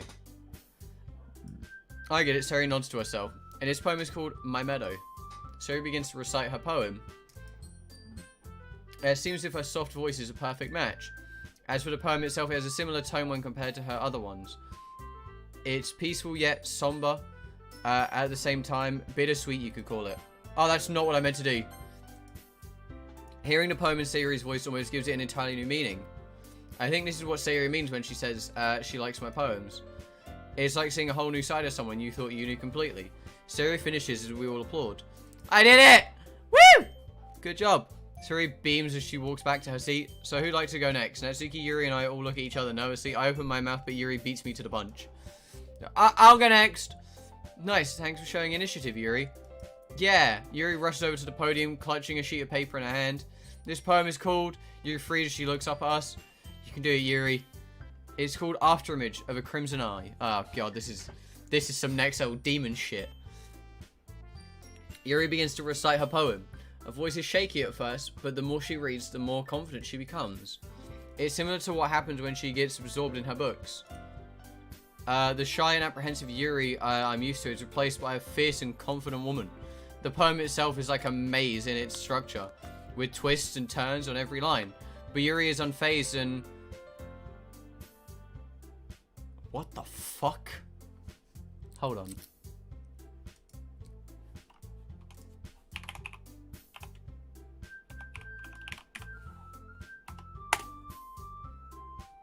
Enunciate. Enunciate. That word is enunciate. Damn, I do feel so fucking illiterate. Each word with perfect timing. This must be the rage glimpse into the whirling fire Yuri keeps concealed in her head. Suddenly, she finished. Everyone is stunned. Yuri snaps back into reality and glances around her as if she's bewildered by herself. Monika's first to start applauding. Sheepishly, I follow along and soon the clubroom is filled with the sound of applause. Yuri ducks her head in embarrassment, a shy smile creeping over her face. Yeah, it was really good. Like I said, you don't have anything to worry about. Thank you for sharing. Thanks. I guess Yuri's done for the day. Yuri's that's it. Like, Yuri's whole day is done. She's gonna go home, go bed. Natsuki? Huh.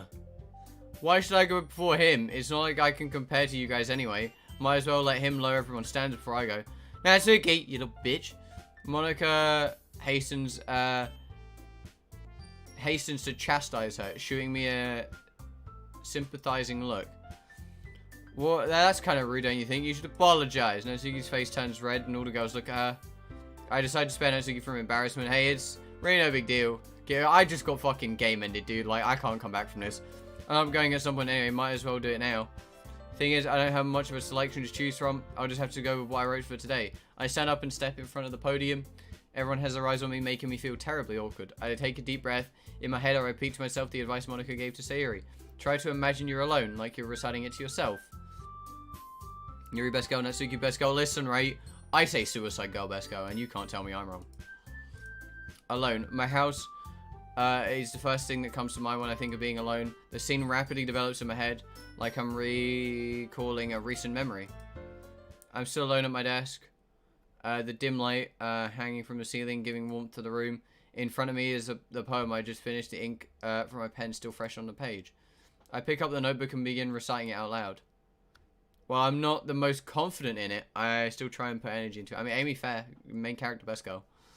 I can always hear the voice echoing in the bedroom walls. As I finish, the sound of applause pulls me out of my daydream. I'm back in the classroom, standing on a podium while the girls politely applauding my performance. That was really good, I guess. Don't be so hard on yourself. I don't think it's your writing abilities, but rather your lack of confidence that weighs you down. That's something that'll improve over time, though, so don't worry. Yeah, okay, Nikki, best girl. I don't agree with that at all. Thanks. All right, then. That just leaves you, Natsuki. Yeah, I'm going. As she says this, Natsuki begrudgingly gets out of her seat and makes her way to the podium. The poem is called Stop Looking at Me! But you're presenting. Huh. You don't have to stare straight into my soul, though. She takes a moment to compose herself. Anyway, the poem is called Jump. Natsuki takes a breath. While her voice is unenthusiastic, her poem has a surprising amount of energy in it. The rhymes tie into each other seamlessly, creating a flow that moves the poem along at a brisk pace. The world seems to bounce up and down with the rhythm seemingly making the poem come to life. It's Natsuki's signature style, and it works exceptionally well when read out loud. She quickly finishes and huffs as she makes her way back to her seat, while we applaud her. That wasn't so bad, was it? She stares at her poem blankly for a second before replying. Easy for you to say. You better not make me do that again. Well, that's what we're going to be doing for the festival, so do you at least feel confident enough to do it in front of a crowd? I guess. Ha! Ah! Throat dead. Ah!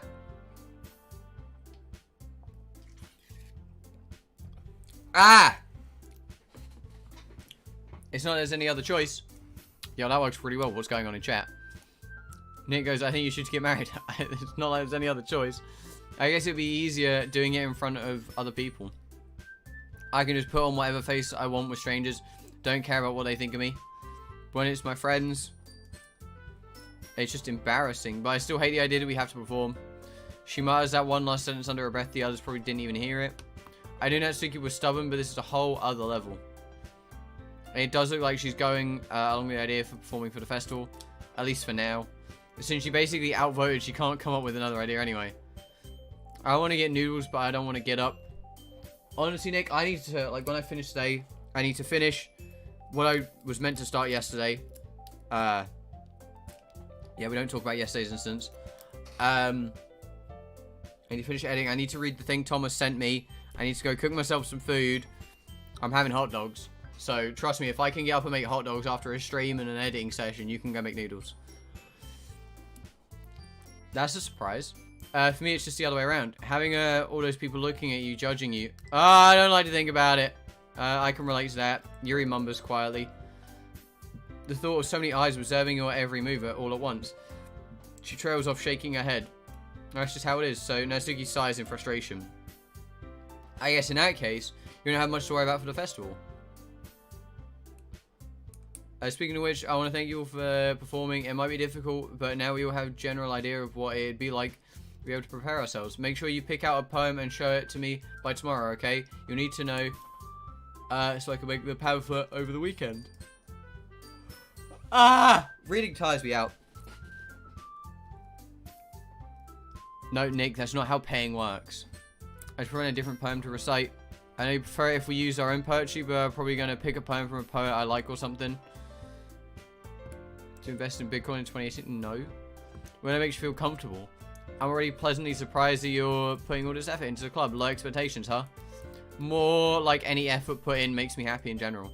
Monika smiles at me and then turns to smile at everyone else. There goes for everyone here. Thanks for going along with these last minute plans. Anyways, I think that about does it for today. Plus, I don't think your boyfriend will be happy. Let's still try and write poems for tomorrow, okay? I know the festival's coming up, but it's still working out nicely the past few days. I'd like to continue. Tomorrow we'll finalise who's doing what for the festival, and then we'll have the weekend to prepare. Remember, we have till Monday. It'll be so much fun, I can't wait.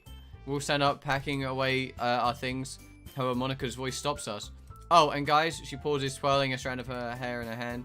The club truly does mean so much to me, and I really appreciate what you're willing to do for it. You guys are the best. In typical fashion, Netsuki just rolls her eyes. Yuri smiles timidly while Sayori wears a hearty smile. Let's just get this over with. I hope we don't regret this.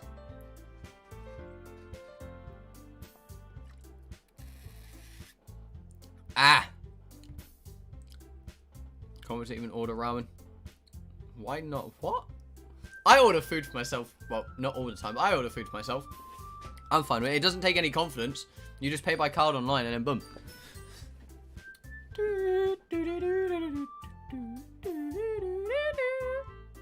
I'm back. Hey, welcome back, Deluxe. How are you, dude? No, I've ordered food during many a stream. Nothing to thank us for. Really appreciate what you made for us. Shuri muttering under her breath after she says this. I can do this. I can do this. I love it here. We'll get to spread this cozy little place to other people. It's all good, Monika. All right. I stand up and grab my bag. Well, I'm certainly not as enthusiastic as Monika or Sayori about the festival. If I can pull that little daydream stunt again, I think I'll be all right. For the sake of the club, not to mention impressing the women. I'm fully packed up. I walk over to Sayori, ready to go. Yeah. Geez, don't you ever get tired of walking home with him? Sayori, what's that supposed to mean? Oh, I don't mind her. You guys are more adorable than anything. Alright, alright. No need to make such a big deal about this. It must be a little nice, though. Yeah, I guess. Jeez. Let's just go, Sayori. Okay. God, everyone presumes we fucking in the way home. Let's begin to walk home. A lot has changed the past few days. Lost in thought, I don't even notice how quiet Sayori's being until we're almost back home. A lot going on in the club now, eh? I'll bet you're thinking about all the new vice president duties you'll have. You want to inconvenience anyone by ordering food, plus the closest place to order food from is for... Yeah, but Nick, the only problem is you say you're not inconveniencing someone. Actually, you're doing something good for them, because 1, you're paying their job. 2, you're getting them out of the stuffy workplace they work in. And 3, again, you're paying them. Like, you are giving them money to actually stay, like, stable. Like, not ordering food is technically worse because you're putting someone out of business. So, really... And plus, they don't even pay for petrol. The company will pay for their petrol to go deliver food to you. So, they're not being inconvenienced in the slightest. So, that's how I always look at ordering food is, you're helping someone get out of a stuffy environment by just paying for their job. Like, you are giving someone job.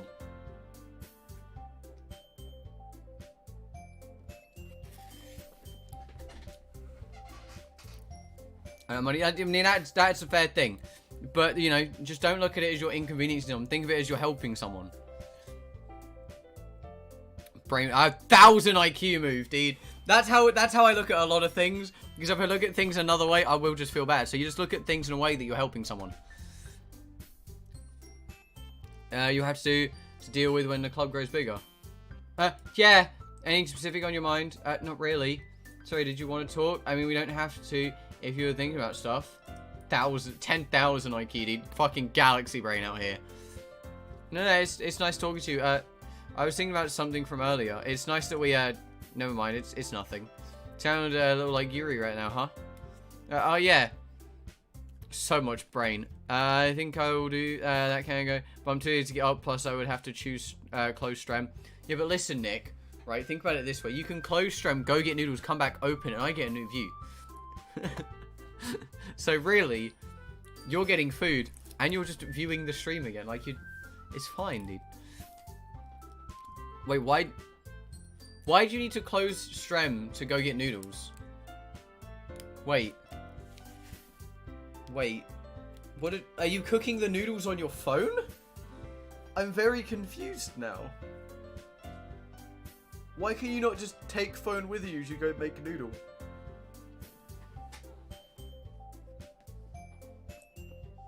I'm very much confusion. I guess I have a question for you. What's up? Siri clears her throat before speaking. So, let's just say one day Yuri asked to walk home with you. What would you do? What kind of question is that? You kind of putting me on the spot here. I'm not allowed to eat and be on phone. I'd still walk home with you, Siri. Well, I live this way anyway, so it's better. You, of course. Siri pauses for a moment. Huh? She glances at me from the side before turning away. But she's so beautiful and smart and... geez, why me? Her replying surprised me. I'm not sure how to answer or what she wants to hear. I already see her in the club every day. Besides, you always seem to really like going home together. I wouldn't just ruin that for you. You're so stupid. Aha. Dad went to sauna so I can do... Yes! See? Plus, if your dad says no eating with phone, just say the respectable man who did birthday stream for you is here. He might allow that one. See? You gotta use your brain. Yeah, pain smile. You think about it to me too much sometimes. Yuri would deserve it if she wanted it. So, Siri, I've already made up my mind. I really can't figure you out sometimes. Sorry. Besides, like I said, I enjoyed catching up with you. Why would I change that for another girl? Walking home with you and talking about just anything is a great throwback. She doesn't seem as happy as I'd imagined. I mean, both our childhoods were pleasant. It's because... See? It's Einstein, not Einstein. But you know what? I'll let you off. The conversation trails off. It's kind of weird thing that Sayori's care about so much. But I want to respect her and keep her happy too. Sayori and I part ways without saying another word. I reach my house and open the door. I'm home. No response. I'm alone as usual. I mumble that part to myself. Talking to myself is I'm the protagonist of a manga or game. I must be going stir crazy. Mum is still out on her business trip. She's never home anymore. Peinstein. Yes, my favorite scientist, Albert Peinstein. He's a famous treologist. I miss her, but I don't blame her for anything. It's hard enough providing for yourself, let alone a kid. Since I'm alone, I decided to make an instant meal for dinner. Digging through my cabinets, I find some old soup cups. Oh, miso soup. Sound good. Miso soup sound miso good. I unwrap the packaging, pour in some water, and place the meal in the microwave.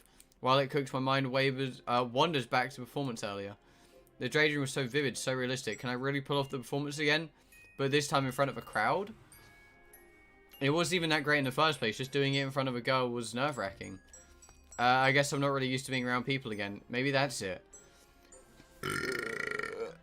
Oh, pardon me. This music's really weird.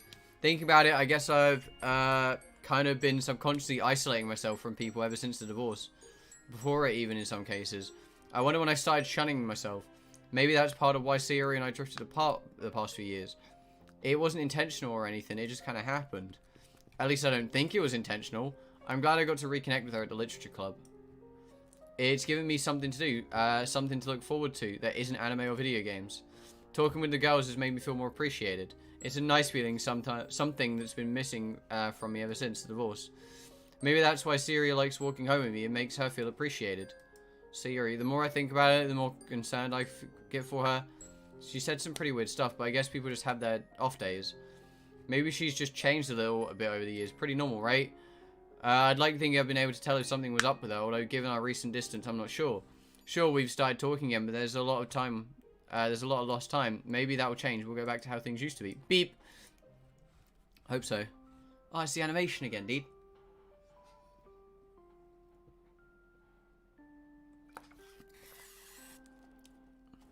Remember, boys, we've got to try and write for Sayori, but the words don't make sense. Scars. Okay. Raindrops. Nope. Fuck. Clumsy.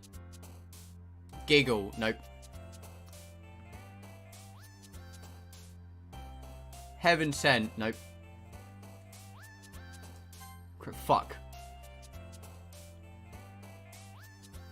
Anxiety. What the fuck? Shame.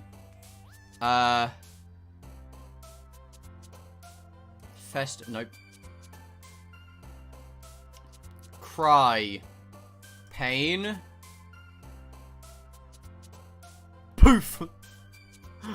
Comfort.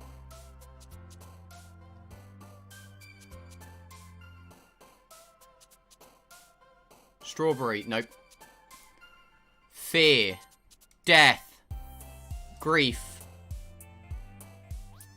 Electricity. No, okay.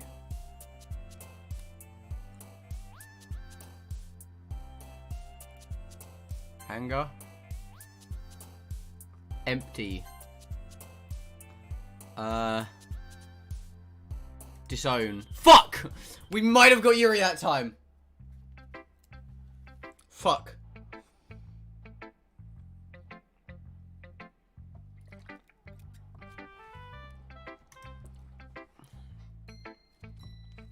I'm the last one here. Oh, don't worry about it. Everyone's late from time to time. Besides, you've been working really hard, so I think you deserve some slack. I guess so. I'm usually pretty punctual, but I lost track of time today. What made you forget the time? It's a funny story, actually. I recently decided to learn to play the piano, so I was practicing just now. That's probably why I didn't even notice the school bell going off. You can play the piano? That's quite impressive. I've always wanted to play an instrument myself. It's not as cool as you make it out to be. I've been playing for a little while, so I've still got ways to go before before I'm any good. You should pick up an instrument too, Yuri. I could definitely see you playing the violin. That pretty much suits Yuri perfectly. The violin is a beautiful instrument. I'm partial to the sound of a flute as well. Flutes can be calm and elegant just like you. Thank you. How's it like to play the piano? Really an enjoyable instrument to play. And not to mention, I really love how it sounds. Oh, pardon me. One minute it can sound gentle and soothing, the next powerful and forceful. The piano is an instrument that I'm familiar with too. Well, at least somewhat. My father has signed me up for a piano lesson when I was younger. He'd been playing it since high school and wanted to pass his passion down to me, but never really got into it. Considering that, you'd think I would hate the piano. But for some reason I find myself internally cheering on Monika. Maybe because it reminds me of my father in a way. Monika, you certainly are a talented individual. First starting your own club from the ground up, now picking up piano on a whim. I doubt I'd be able to do that. Don't say that, Yuri. Anyone can do amazing things as long as they have passion for it. Which is why I think we were going to do amazing at the festival. I can't wait for the festival. It's going to be awesome. Nancy, weren't you protesting the festival yesterday? Well, obviously I meant everything besides our part in the festival. I still don't like the idea of performing. Monika rolls her eyes. I don't want to start this whole debate over again. But I am looking forward to everything else. It's a whole day off school. Whole day of school where you can just run around and eat till you burst. I can see the eagerness in Natsuki's eyes. She must really like food. Kind of reminds me of a certain someone. Where is Sayori? Oh, there you are. Sayori's sitting at a desk in the back of the room, staring out the window. I walk over to her. As I do, I hear the girls continue the conversation behind me. Something about squid. Hey, Sayori. Wave my hand in front of her face. Ah! You're spacing out again. Sorry. Don't mind me. You can go talk to everyone else. Huh? You okay? She forces a smile. It's not very convincing. Of course I am, silly. Why wouldn't I be? I know, you just seem a bit off today. Maybe I'm wrong, but my mind was back to what she asked me and we were walking home together. You worry too much. I'm fine, seriously. She shows me another smile, much bigger than and more genuine. Well, it seems much more Sayori like it's still something inside me that feels like something's up. So you must have noticed as she hastens to explain. To tell you the truth, I just didn't get much sleep last night. I'm really tired, so sorry if I'm acting a little cranky. Seriously though, probably not much fun to hang around with right now. Why don't you spend some time with the others? I might try and have a little nap. Sure, just know if anything bothering you, you can talk to me, okay? I hate to see you suffering in silence. She nods. Suffering might be a little stronger word. Oh, well, you know what I mean. Sayori nods again and shoos me away. As I wander off, I talk to Monika. That feeling of uneasiness isn't going away. Maybe that's just how Sayori is these days. And it's been a good few years since I probably hung out together. Maybe she's changed. Hey, kitty, how are you? I hope you're doing good. Deep down, I know that isn't a reason. Still, maybe Monika knows more than I do. After all, she's the president, right? I timidly approach her. She's shuffling through some papers at her desk. What's up? I decide to just jump right in. There's no point beating about the bush. Hey, so, have you noticed anything wrong with Sayori recently? Wrong? What do you mean? I know, it just seems like a little downcast today. So do you have any ideas why she might be feeling off? Like, have you seen her acting this way before? I can't say I've ever seen her like this before. How are you, Manuda? It's been a really long time. I hope you're doing good. Ah, everything just crunched. I'm yawning again. My brain's realised it's reading. Ah. She said she's been feeling tired because she didn't get much sleep. But to be honest, I'm not buying it. She's normally upbeat and cheerful. Her behaviour has been so uncharacteristic. Monika peers across the room at Sayori, who's idly dragging a rubber eraser up and down her desk. Didn't she say she was going to try and nap? Maybe there is something on her mind. My question though is, why are you asking me? You certainly know. You certainly have known her longer than I have. Well, you spent more time around her recently than I have with the club and all. I guess so, but I've never seen her dismiss me. Maybe she didn't exactly dismiss me, but it felt like she wanted me gone. Sorry, I'm just concerned for her, you know. I wanted to ask if you knew anything, that's all. No. I appreciate you coming to me. It's really sweet how you concerned for her. After all, it's important to me. I mean, I'm also friends with her. I also care about her well-being with my club members, you know. Maybe I'll try talking to her myself. Are you sure that's a good idea? Seems like she wanted to be left alone. Are you sure? I know you've known Sayori for longer than I have, so perhaps you're right. It's worth a try. I always have a talk to her about what she wants to do for the festival anyway. Alright, fair enough then. I just hope it's more receptive to you than she was with me. You was having me, hell yeah, Nick. Monika pauses, studying my worried facial expression. The warmth of her smile reflects in her eyes. You really care about her, don't you? From what I can gather, you've been friends for a while. Yeah, we've been childhood friends for as long as I can remember. Although before I joined the club, we had been drifting a lot. I hate thinking that she's been like this before without me around to help her. Hey, I know it's hard. It's never easy seeing a friend suffer. But for what it's worth, she's lucky to have someone so thoughtful looking out for her. Don't blame yourself for it. You can always be there for everyone. I know she's right, but the feeling of guilt still resides. Yeah, I guess. Hey, she's been a lot happier since she joined the club, you know. Really? Yeah, she told me she was kind of surprised at first, and she didn't expect you to want to join. Once she got over that, she enjoyed having you around.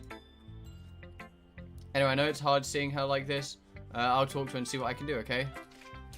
The last time you tried to talk to her, you killed her. Well, you gave her a rope to get her to kill herself. But she'll be fine, don't worry. I sure hope so. Monika, if you're lying to me, you put another rope in her bag. Let's just hope you're right, Monika. Thank you for everything, by the way. You've been a big help. You're too kind. Nothing to thank me for. She stands up from her desk and walks across the room to where Sayori is sitting. I watch her kneel down next to Sayori and gently talk to her, but she's keeping her voice so quiet. I sigh and sit myself down. I know Sayori told me not to worry about her and to have fun with everyone else. That's impossible to do when she's behaving like this. There's nothing I can do besides wait for Monika to talk to her. Okay, everyone! Hi, sugaimasu! After some time passes, Monika calls out to the club room. Why don't we share our poems now? Before I know it, everything is back to normal.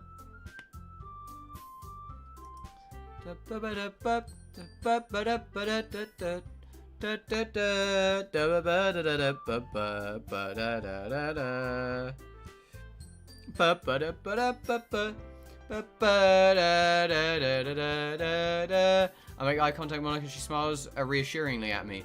I wonder what she was talking about with Sayori.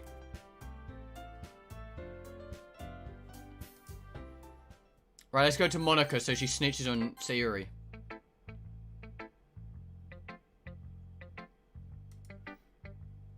Hi, Niggy. I approach Monika wanting to talk about Sayori with her some more. But she takes control of the conversation before I can say anything. And immediately jumps into club business. This might come as a surprise, but we have a festival coming up soon.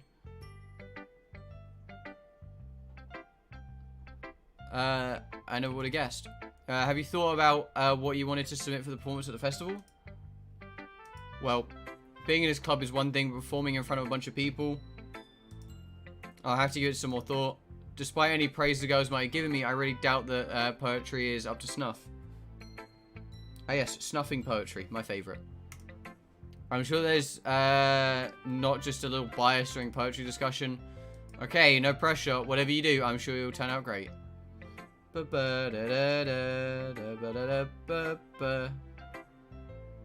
You wouldn't want to let the club down, right? Of course not. Why would I want to let the club down? But it sure runs down my spine when I think about the implications of disappointing everyone. Who knows what Monika would do to me if I betray her as her loyal literature club subject. Not to mention, I'm also looking forward to seeing your performance. Right. You're British, right? I am British, I would like to think. I think I'm British.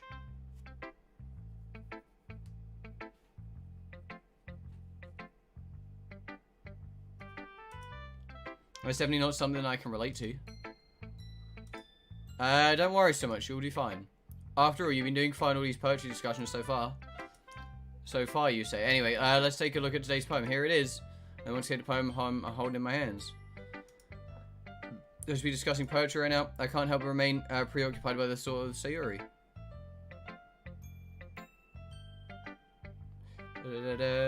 Hey, welcome, ISB. How are you, dude? I changed those, pronounced it, Drees. Great, because I've been rewatching Top Gear and I wanted to know what the hell blithering idiot means. Oh, so you call someone a blundering idiot or a blithering idiot. It just means that blithering is the PG term for fucking idiot. It just means that, like, it's just what people say, you know. I'm glad to hear it. You're just a blithering idiot. Like, you're just a fucking idiot. It has the same feel to it, you know. I can't help remain preoccupied with Sayori. I worry about her, to say the least. It's such an unexpected change that's come over her. Did something happen to her? I'm here. Snap back to reality. Oh, there goes gravity. Huh? Sorry, did you call my name? Yeah, twice, actually. You seem like you're a million miles away. What's up? I was thinking about whatever's happened to Sayori. So sorry if I wasn't paying attention.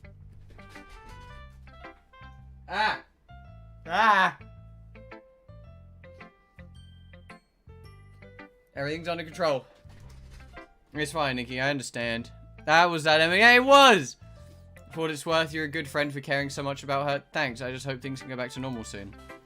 Alright, so let her come to you on her own. She'll talk if she wants to talk. I think you should respect her boundaries. You're right. I appreciate the advice, by the way. Of course, I'm always willing to lend a sympathetic ear if you need one. Today might not be the happiest day for the club, but that's alright. Not every day will be happy. We'll all pull through this together. Hope so. I feel like I shouldn't be going about the club normally. But I think that Sayori probably needs some normalcy right about now. The noodles were food. Well done. In the end, I tried to get my poem sharing back on track. Anyway, since we're supposed to be sharing poems right now, I almost forgot about it myself. Some present I am, huh? Monika quickly whips out a pristine composition notebook. Here's my poem then, alright? Thank you. It's good to know they were food. It's good to know that they weren't, like, Play-Doh. Amy's gonna let her kid eat Play-Doh, and that's the scariest part about Amy having a kid. Now, Amy's gonna get her kid the Play-Doh ice cream set, and it's gonna just sit there eating Play-Doh because Amy doesn't know how to cook for it. The box part 2. Oh, no, the O's cut off. Unimmersive. On my nightstand sits an ornate box. Painstakingly crafted, decorated with the most delicate frillage. Beautiful, beautiful. The most beautiful box you'd ever see.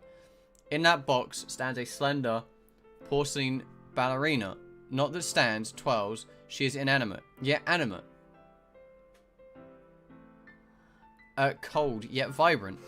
Oh, and oh, so beautiful. The most beautiful ballerina you'll ever see. She spins and spins and spins as the box's melody goes. Twinkle, twinkle, twinkle. She neither smiles nor frowns. A permanent look of blank composure painted on her facade. She dances for my amusement, and yet I am evaded by amusement. The room spins around me. Vertigo. I want answers, but she gives me none. I slam the box closed, and yet the room still spins. My skin, porcelain. Is this all she is meant to be? Is this the meaning she is supposed to derive? Is this the slope purpose of her existence? And then her skin cracks, shattering. You know, I feel like looking for answers and contemplating your reality are the sorts of things that give life meaning. not to get too philosophical or anything, but it was kind of on my mind. So that's what I wrote about. I see. Never really put much thought into it. In a way, it's almost paradoxical. Because if we had all the answers, wouldn't the world start to lose its meaning? You know, there's one thing I noticed. It seems like everyone in the club prefers writing about things that are more happy than sad. How fitting. Somber subjects for a somber day. Are you surprised? I mean, if everything was okay, we wouldn't really have anything to write about, would we? Humans aren't one-dimensional creatures. That's what makes people so interesting. You might think that it would be way better if everyone was happy and uncomplicated all the time.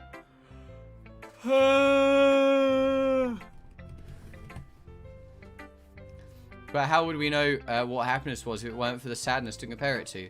I guess that's true. Even so, I'd rather not see my friends so troubled. Anyways, here's Monika's writing tip of the day. Do you ever feel discouraged when something you put a lot of time into doesn't get as much attention as you thought it would? This is aimed at Gabby Hanna. This is aimed at Gabby Hanna.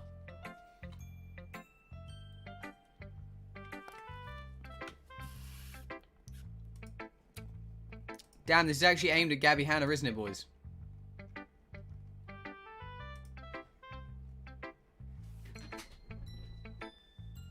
Hashtag not your stream. Hashtag not your stream. Someone new did join the Discord. You are welcome to tell me what you want your custom member colors to be, my dude.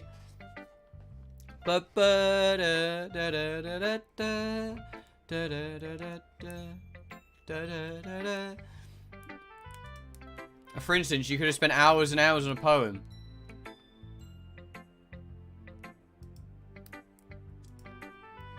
See, Nick, I would like to oppose that because it's in your name. It's spelled N-I-C-K. Only to have friends barely glance at it when you show it to them.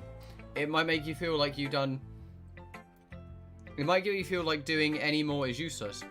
And the sad truth is the world is so saturated with creative works already that most people won't receive any attention.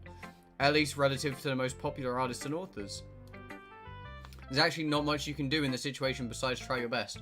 However, you also shouldn't think of things in terms of popularity and numbers of reviews. The most important thing you should be your own personal self-satisfaction. If you're proud of yourself and your work, then I say that's enough success. None of you can read. I know I can't. I'm dyslexic. Most depressing writing tip of the day ever. That's my advice for today. Thanks for listening. Let's go see Sayori. I like this one a lot. It's probably your best one so far. Well, thanks. I had a feeling you'd like this one in particular. Why is that? I was thinking of things you like while I was writing it. Really? Yeah, I think I connected the most with your writing style. I want to say a little surprised. I thought you would prefer the others. Why? My poetry is nothing special. Look at Yuri's, for example. Her style is way more sophisticated and Natsuki's bouncy and effective. Hey, don't say that. Just because your style is different doesn't mean it's bad or anything. Your style is unique and your poems have a really nice sense of innocence and nostalgia to them. I mean, you managed to make me feel nostalgic about a memory I've never actually experienced with your Dear Sunshine poem. It made me think of happier times from my childhood. I really liked that. It made you happy? Your poem put a smile on my face, Sayori. The other girls' poems are great, don't get me wrong, but like I said, I connect with yours the most.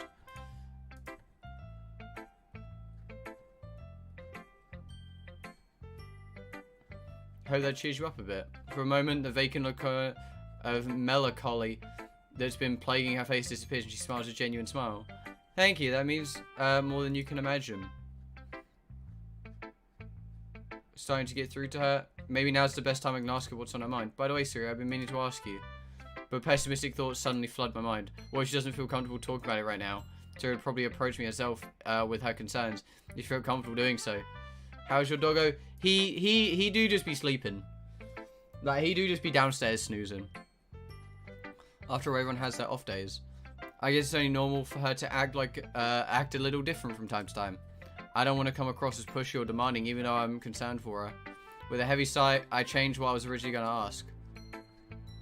Have you thought about what to do for the festival? Monika said we've been doing a variety of things for it, such as decorations and poster advertisement. Judged by the relief on Sayori's face, I'm guessing she initially expected me to probe her further on her behaviour. It's funny you mentioned that. She said she was going to discuss that with everyone after we've shared all our poems. I keep accidentally left-clicking or right-click. I don't know. I think it's right-click. Oh, a real sidekick, aren't I? What? A sidekick? What? No. Oh, my God. I'm meant to be dyslexic here, Siri, and I even read it properly. A psychic. It meant someone who can read minds and see into the future. What am I thinking of then? Breakfast? She sticks her tongue out at me. And just like that, the playful banter and lighthearted teasing. Yeah! Maybe I've been worrying too much. It looks like she's feeling a bit better. I guess I can show you my poem now. Fairy tale. Oh, Jesus Christ, Sayori. In a kingdom far, far away, there was a castle. In the castle, there was a wish. The wish came to be long, long ago. She was made to be an angel. But wasn't an angel. But I wasn't an angel. I was just a wish to make everyone happy. I took on the burdens and did what I could. I kept safe their dreams like a guardian should. The seeds from my efforts then spread far and wide. I fed them with power I found deep inside. People like me when I make things right, but they got used to it and stopped believing so much.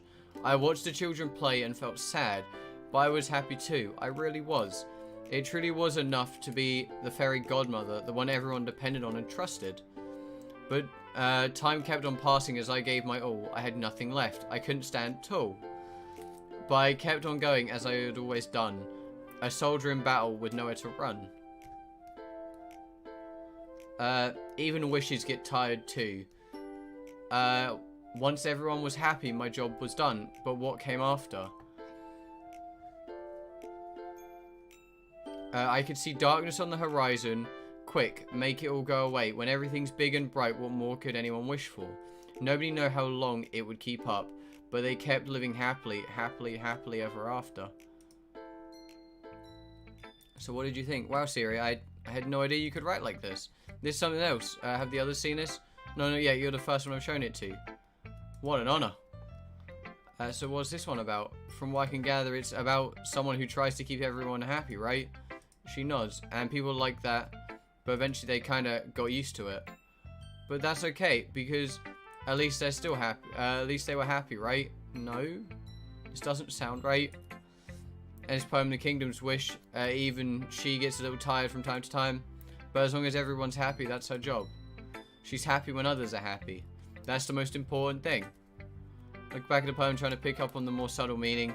But surely the angel doesn't have to be alone. People don't have to depend on just her to be happy. Surely the angel could shed a responsibility, right? I don't know, maybe I'm just looking into this a bit too much. I feel kind of sorry for her. I'm like, am I seriously empathizing with a fictional angel? Maybe I'm just really getting into this poetry thing. I'm glad my poems can get such a reaction out of you. I really put a lot of thought into this one last night, and you seem to pick up on it. With an uncomfortable dawn of realization, it's become quite clear how this poem relates to Sayori. I'm not gonna have much luck questioning that though. I hope the angel finds happiness soon. Maybe she should share her burdens with other people.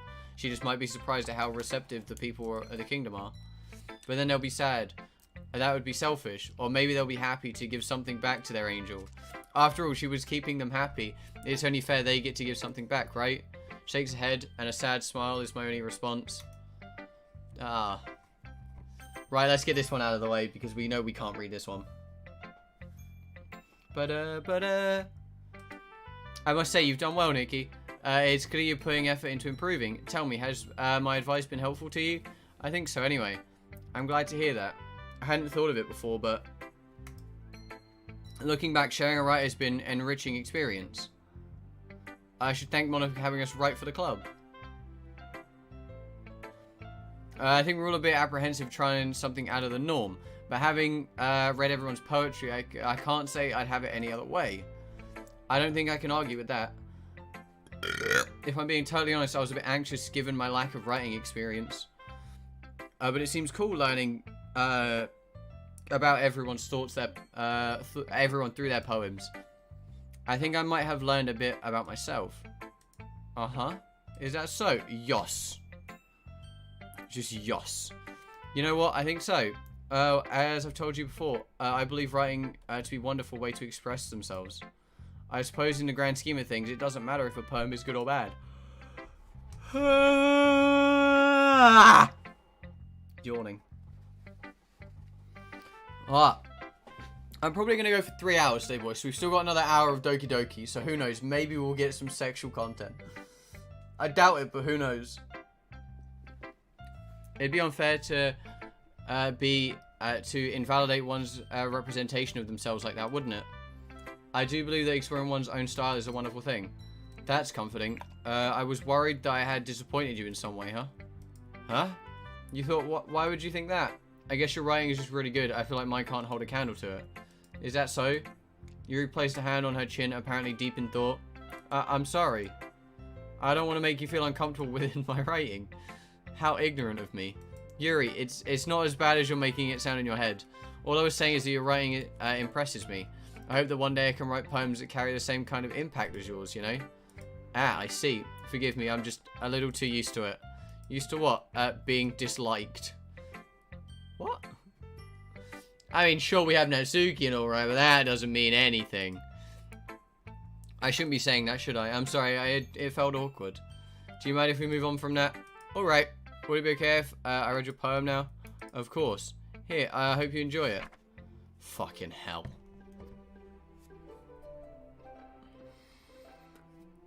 I hate you, Yuri. What the fuck is the title?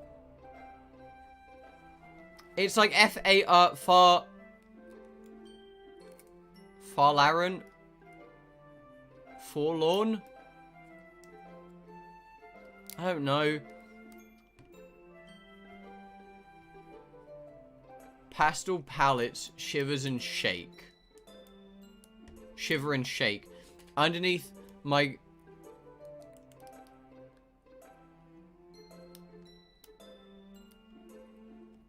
What the fuck is that word? Gotham? What the fuck? I can't read this, dude. Out of reach, my shoulders ache. You float away, my pleas unheard. Lost in the silence. Lost in this silent, charcoal mist, I tried to touch your silky hair. Glowing embers of passionate trysts, whirling around in amethyst air. Verdant quadrilateral clovers navigate my rusty veins. Help me last until it's over. Take control, grab the reins. I hope one day to see you again and hear your soothing silent tune. I'll patiently wait. Ah! Yuri makes me use my brain too much. I'll patiently wait for the moment when I'm sheltered under your gentle moon.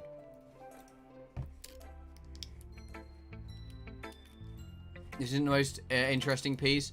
I wanted to try writing with a prompt in mind. It's something that restricted you a bit, but you did you not want to write this? Hey Sky, well, how are you, dude? It's not that. It's just I've been thinking a lot about my writing recently. I feel like I should try to challenge myself a bit. I see. So, what was the inspiration behind this one?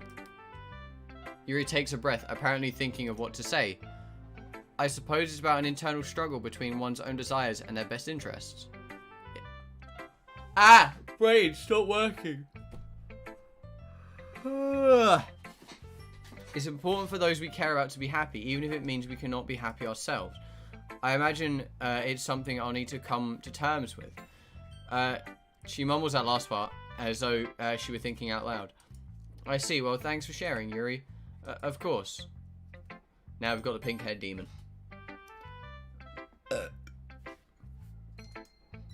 This one's alright. Alright. Yeah, about average. Not amazing, but not terrible. I'm at least trying.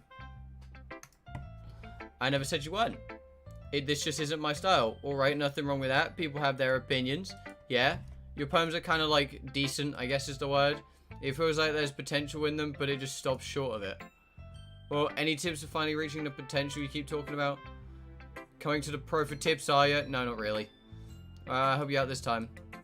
Natsuki explains my poem once more. I think I know what the problem is. It's your language. It's mediocre. My language? Like, the words you use, there's nothing really special about them. They're just average words. I think you use some softer words, like my poems. So I shall start writing like you. Is that what you're saying? My poems are the best. Seeing Natsuki so proud of her own work, I can't help but smile. Alright, Natsuki. Whatever you say. Let's see your poem now. Oh, yeah, here. Oh, God. Something happy. Cookies and cream. And my own happy place. Fresh and warm sunshine and a breeze on my face. These are the things that happiness means. Just folded laundry, hot from the dryer, lifts up my spirits so they can't go much higher. Puppies and kittens and cute bunnies too, all cuddled up with small barks, squeaks and mews. These are the things that make me beam. Sleeping in a big soft bed, listening to rain pitter-patter overhead. Talking with friends and laughing out loud. All worries now gone and playing around. These are the things that fill my dreams, but sometimes happiness is hard to find. I know darkness lingers in everyone too, and some people feel eternal blues. So here is a poem from me to you. Please know that people are alike. If we stick together, we'll be alright. Let's talk and laugh about happy things and find the joy that true friends bring. Poem is like how you on class write poem. I mean, that's not true though. Because, like, how this, like, kind of says, it's, like, everything's subjective. So, like, sure, it's not, like, complicated, but it doesn't have to be.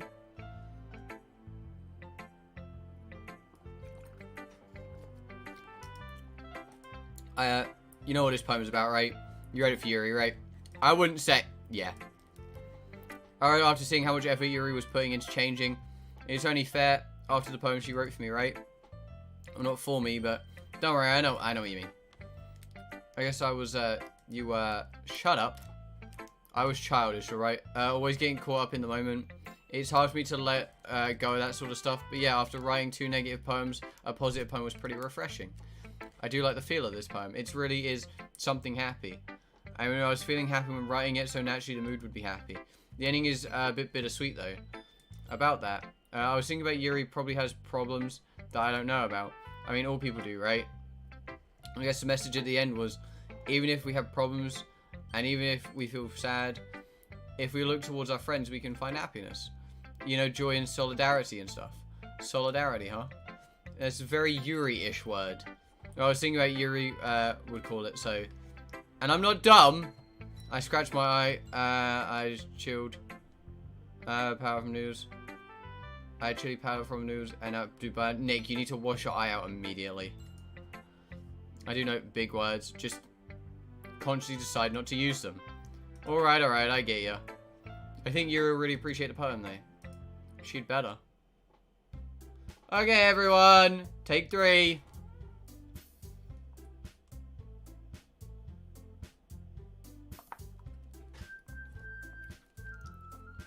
My throat is fucking rinsed, dude. I might have to end the stream soon, and I thought my throat was actually just scratching internally. I really shouldn't do these reading games.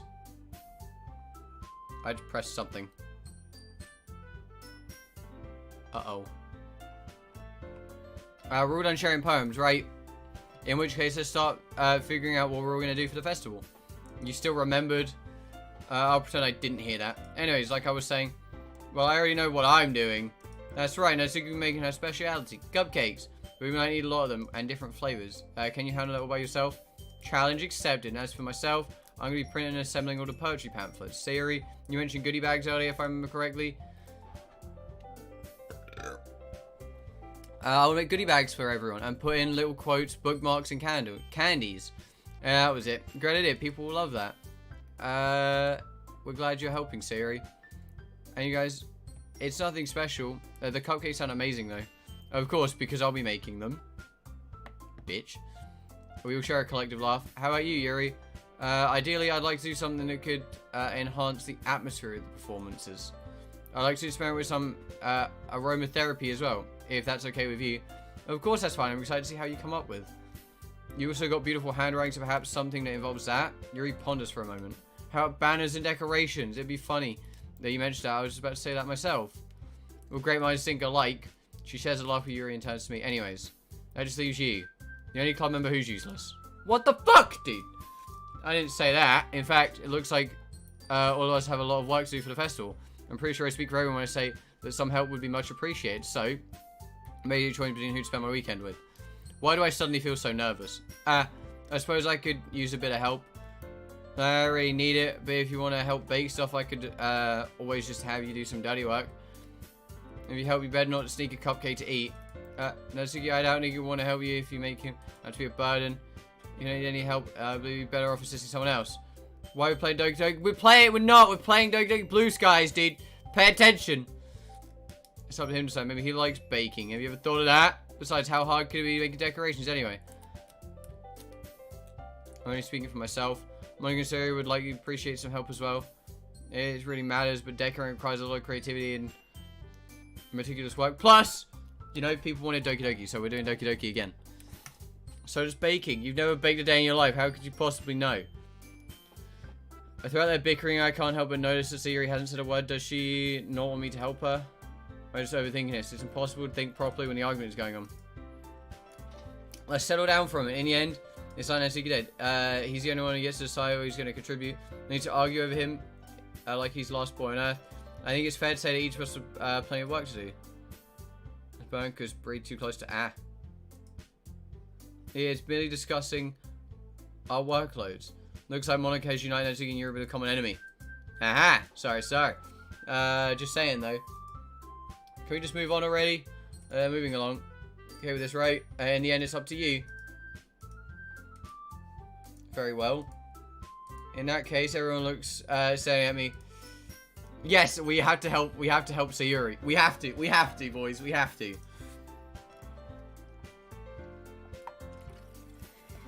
Been a while since we hung out together. It'll be a lot of fun making goodie bags, I reckon. Can I give you a hand with them? Are you sure? I wouldn't want to bore you. Plus, it really isn't that much work. The others have a lot more to do. I'm sure you'll get a lot more help than I would. Really, it's no problem. I'll work well alone. It won't cause any hassle. Yeah, relax. I baked loads of cupcakes before, remember? This will all be a walk in the park. No matter who he picked, the outcome will pretty much be the same. We've got work to do, our tasks are equally important, and make sure the festival runs smoothly. Don't feel bad about it. He shows himself. It's what he wants to do. It's good that he's going to be with you, because we need someone who can keep you from eating all candy. I mean, that's a fair point. Kidding. Seriously, enjoy yourself, guys. You two have a lot of fun. I can sense it. Doesn't look overtly convinced, but she smiles and nods at us. Am I really that much of a burden to work with? No, don't think like that. It's just because she's got something bothering her, that's all. Yeah, I'm a fucking shit cooperative partner. Well, that's settled then. Everyone knows what we're doing, and he's going to be helping Sayori. I think that's everything sorted. We'll see everyone on Monday, and don't forget to practice your poems. It'll be fun, guys, I promise. Netsuki rolls her eyes as she leaves the classroom, Yuri and Monika in tow. As she passes the door, Monika turns to us. Take care of yourself, Sayori. She gives her a gentle smile. Don't worry, I'm fine. Curious, but it's best not to ask their business after all. Ready to walk home again? Sure, let's go. So I was thinking about tomorrow. We'll probably have to head to town to grab the supplies for the goodie bags. Is that okay with you? That's fine with me. What time should we meet and where? We can meet at my place. Also seeing, as we have a lot of work to do, let's make it bright and early. I have a big day ahead of us, but can we not make it too early? Still a bit lazy, I see. She doesn't smile at a light-hearted jab. Strange, I thought she'd bounce off it and call me a meanie. Or stick her tongue out. With that look on her face. No, it's just, I guess I'm just not an early riser. No worries, I guess we'll both, if we both got on with it, we could get everything finished earlier than I imagined. Will 11 AM be okay? I can work with that. I guess it means a lion as well. Thank you. There's a few shops we can go to in town. I think we need to go to the arts and crafts store along with the sweets one. That sounds good to me. You have my number, right? Just text me if there's any changes to our plan. Otherwise, I'll see you on Sunday at 11. Okay. We turn to walk out. Oh, yeah? I'm sorry about how I've been acting today. I promise I'll be fine tomorrow. Today's been a strange day. Just when I thought I was getting closer with Sayori, it makes me think, are any of the other girls harboring some sort of hidden side to them? Who knows? God, my throat is dead. Holy crap.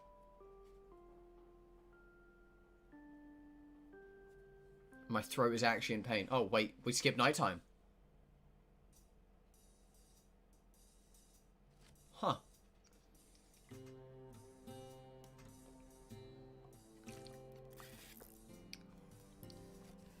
Bippity bappity, your neck is now snappity. That's not how that works.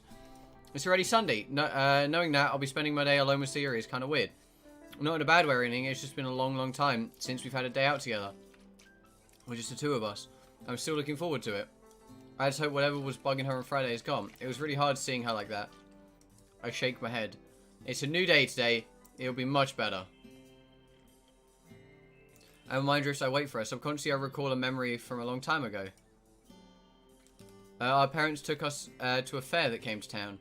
We must have been around 11. I managed to win Sayori a giant cuddly cow plushie in one of those shooting minigames. Well, actually, my dad did. I couldn't aim for my life. That's when I realized that video games didn't train you to shoot in real life. I smile at the memory. Does she remember that as well? The buzzing doorbell brings me back to the present. Most likely it's Sayori. Ah! There she is. She's gone for a pretty casual outfit. It's simple but works really well on her. You ready to go?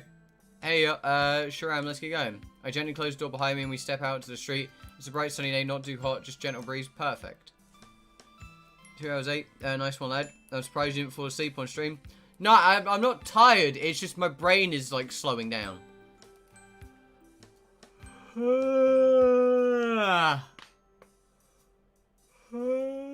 It may also be because I haven't eaten today. But that's just a theory. That's no evidence behind that. There's no evidence behind me not eating makes me sleepy. So where are we going first then? I made a list of all the stuff we'll need, so that's a big help. I fish out a small sheet of paper from my pocket. On it I've written all that we need and where to get the items from. We need bookmarks, some sweets, ribbons, and some gift bags. To be honest, I have no idea where we can get the gift bags and the ribbon. I was planning to go to an arts and crafts store in town, but apparently it's shut down recently. Really? That's okay. I actually have some gift bags and ribbon at home. Thank God. That's pretty convenient. You should have mentioned it yesterday, though. Sorry, I must have forgot. It's okay. I'm curious why you have those two things, though. What do you use it for? I don't use it for anything. They're left over from a birthday party I had years ago. I think it was my 10th one. You remember it, right? Looks at me with puppy dog eyes. Hasten to try and recall. Something about you getting cake all over your face, right? Hey, you did that too. Hey, listen, right? I eat cake well. That's just a theory. Nicky wanting to sleep when he doesn't eat theory. I can't claim innocence here. Guilty as charged. Well, those two items down, we'll have to visit the bookstore and the supermarket. Which one are we going to go to first? Let's start with the bookstore. It's closer. Whatever you say. I kind of like the idea of going to the bookstore anyway. As we walk, I notice Sayori humming contentedly, a slightly skip in her step. I forgot how adorable she could be. Always so cheery. It's like she lives in her own little world. Yo, some people do. Back to normal again. Say I'm relieved would be an understatement. Almost like a weight has been lifted off of my shoulders. Hey Sayori, it looks like you're in a much better mood today. Of course. I said I'd be fine today, remember? So here I am. It's a relief to see you back to your normal self. You really had me worried on Friday. No need to worry about me. How have you been anyway? Good, good. Never thought I'd be writing poems in my free time, but hey. It's a real change of pace from what I'm used to, but I'm not complaining.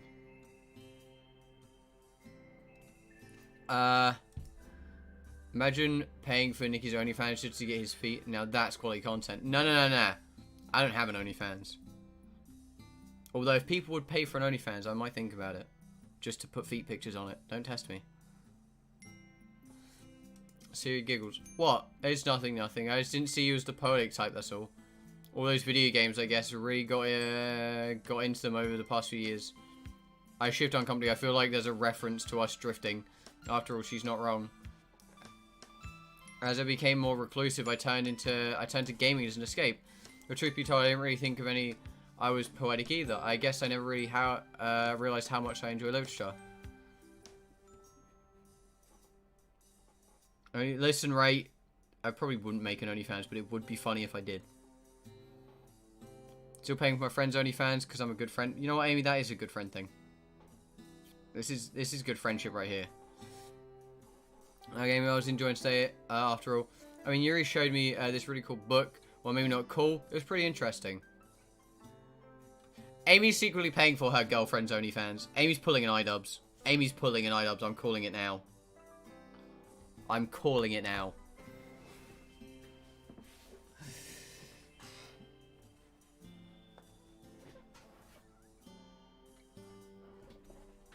Something about a girl who escapes from this weird human experimentation prison and all sorts of horrible stuff happens to her. It's good friendship. I mean, see, Amy, you say false, but you also wouldn't agree to paying for your own girlfriend's OnlyFans. Like, neither does iDubbbz. But he clearly pays for his own girlfriend's OnlyFans. So, like, I'm just saying. Sayori pouts, looking very disapproving.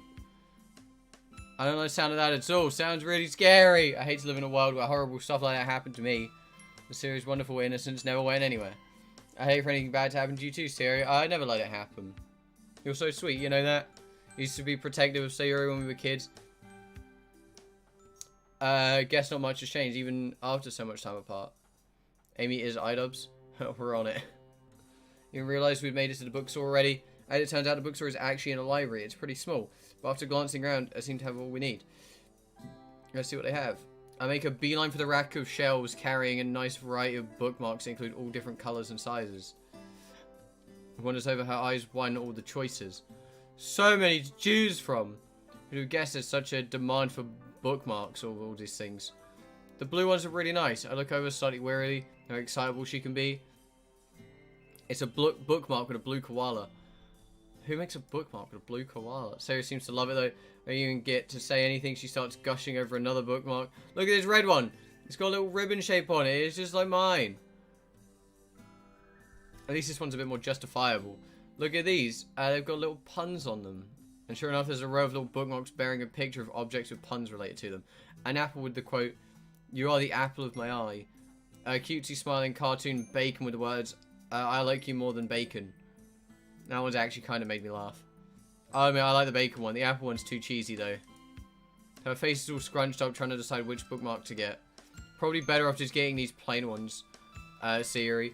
They're just for strangers coming to view the performance. No point getting these cutesy punny ones. Aww, no fun. Hey, I'll get you the donut one, though. Donut one has a smiling donut with the words, "Donut, you know, donut, you know how amazing you are." Hey, yeah, it's not hard to make Sayori smile. Apple of someone's eye. It's a figure of speech, dude. And then we went to a pack of plain, colourful bookmarks. They get the job done right. I think Sayori forgets that not everyone is into the stuff she's into. Now the bookmarks are out of the way, we wander over to the supermarket. So we just need the sweets, right? Do me a favour, don't spend hours trying to choose some, okay? I know what you're like with candy. Hey, it's not my fault I've got a sweet tooth. Then okay, then whose fault is it? She sticks her tongue out at me. Oh, this place looks sick. Ah, we just skipped Pride Month. We just missed Pride Month. God fucking damn it. As predicted, Sayori is being excited. I don't have to be trapped in Nikki's basement. Listen, right, no one's trapped in my basement. British homes don't have basements. Like a real kid in a candy store. Well, she's technically not in a candy store. But saying doesn't really sound... But the saying doesn't really sound as good when it's a supermarket, does it? Ah, they're running cookies! Decided to humour her. Oh no, seriously? That's heartbreaking. I know, how can they call themselves a supermarket if they don't have cookies? It's crazy.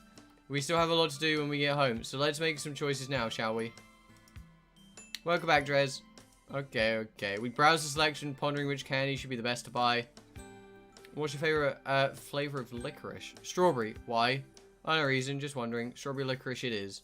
I'm going to keep this a surprise for her. Although doing these little thoughtful things for her makes me pause. I always used to look out for her back when we used to hang out. For your slaves, you are delaying the truth. What? League with my internet is shit. I've played League a little bit. I don't really play it that much anymore. I used to play it a bit. League's cool.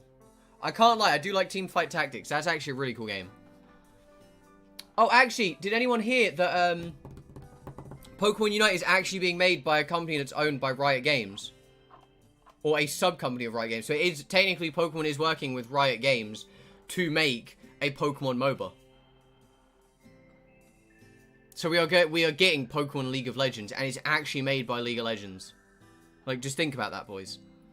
Anyway, did I already stop doing all that? I found that kind of hard to believe. Given how naturally I just find looking out for her to be. I'm off to hang myself. Hey, no problem, Mega. You have a good day, my dude. Hey, Teamfight Tactics. Teamfight Tactics is cool. It's really weird, though. I think these will be okay, don't you think? She points into her bag, which is filled with an assortment of chocolates and other sweets. There's milk chocolates in here, toffee chocolates, peppermints, all sorts of stuff. People are going to love it. They sure will. I'll just get some of my own candy and then we can get a move on. Okay, we've still got lots to do, don't forget. Looks like Sayori got the chocolate side of things handled. I'll decide to go for the fruity sweets. I think that'll do. Time to leave already. Could you do me, like, teeny weeny favor? Let me guess. Buy you some cinnamon buns. How did you know? Whenever our parents took us shopping together, you always used to ask your mom for an extra, the exact same thing. She blushes a little, turning away. I guess some things never change, right? I smile back. It's the little things we see that really warm my heart. I'm definitely not complaining. Hands filled with candy. We head to the register to pay. The cashier gives us a stern look, almost like he's disapproving of all the sugar we're carrying. Sure, totally oblivious, probably too busy thinking about which candy she can get away with eating. That's everything. Let's head home and get started with the things. Okay, although I need to grab some goodie bags and ribbons from my place. You'd head home and get your computer up and running while I do that. That way, by the time I'm back at yours, you'll be good to go. Tria has a knack for showing initiative when I least expect it. Her idea is pretty smart though, I roll with it. Great thinking. Here, hand me the bookmarks so I can take them home. I'll see you in a bit. Just give me a buzz when you're outside. Sure thing. She stole some sweets. No way upstairs, boot my computer, tossing the bookmarks onto my desk. As the machine whirls to life, I sit back idly thinking about literature. There's probably some real deep quotes out there. I laugh softly to myself, imagining how much people like Yuri would resonate with those wise words. She'll probably appreciate the quotes the most. For the second time today, the sound of the doorbell rings, jolts me back into reality. And once again, it's Sayori who's clutching a large sack filled with colourful assortments of gift bags. It looks like she's literally carrying a rainbow. Hi again. Here they are. I lead her upstairs. She carries on being enthralled by all the colours. She literally is just a kid. You really couldn't decide on a colour, could you? There's so many pretty ones to choose between. I figured you could help me choose, so I brought them all. Oh, should we go for the blue or these pink ones? But these green ones are also pretty too. How many do we need? This one has little cinnamon decorations on it. Say, alright! Sorry. How many do we need? Good question. I think about 15 will do, just to be on the safe side. She pulls out some ribbon from the sack. Unlike the gift bags, these are all one colour. A very deep red. Can't see anything wrong with that. Want to help me with... Ah, I missed something. Want to help me with the quotes? Sure. What do you think about this one? Writing is its own reward. I mean, don't you feel good when you finish one of your poems? Or don't you feel excited to show that you've written to people? Kinda, I guess. I think Yuri would really like that quote. So let's see that one. I'm with you on that one. What about this one? I'm gonna go, hey, no problem, my dude. You have a good rest of your day. There are 3 rules to writing a novel. Unfortunately, no one knows what they are. I don't get it. Neither do I, to be honest. But I like the humour. And it strikes me as something people might find funny. I don't know, I think it's something Monika or Yuri might find amusing. I'll trust your judgment. I like this one a lot. There's no real ending, it's just a place where you stop the story. It actually reminds me of a thought I had about poetry. Oh? Yeah, to me, a poem is never actually finished, it just stops moving. That's kind of profound, something I'd expect from Yuri. So, what does it actually mean? Can't you see it means that just because the poet has stopped writing, it doesn't mean the poem is over? If you say so. I think a lot of people will appreciate this one. What do you think? There's something quite delicious about writing the first words of a story. You never quite know where they'll take you. I think so too. That one, so it makes you feel a sense of wonder, doesn't it? The kind of feeling a good story should make you feel. I sound like Yuri, don't I? A little bit. She's rubbing off on you, huh? Does that mean I'll start sounding intelligent? He chuckles, her eyes full of mirth. Oh, we got another $1 super chat. I'm about to get another loud noise in my ears. I appreciate the super chats, my guy. You don't have to do that.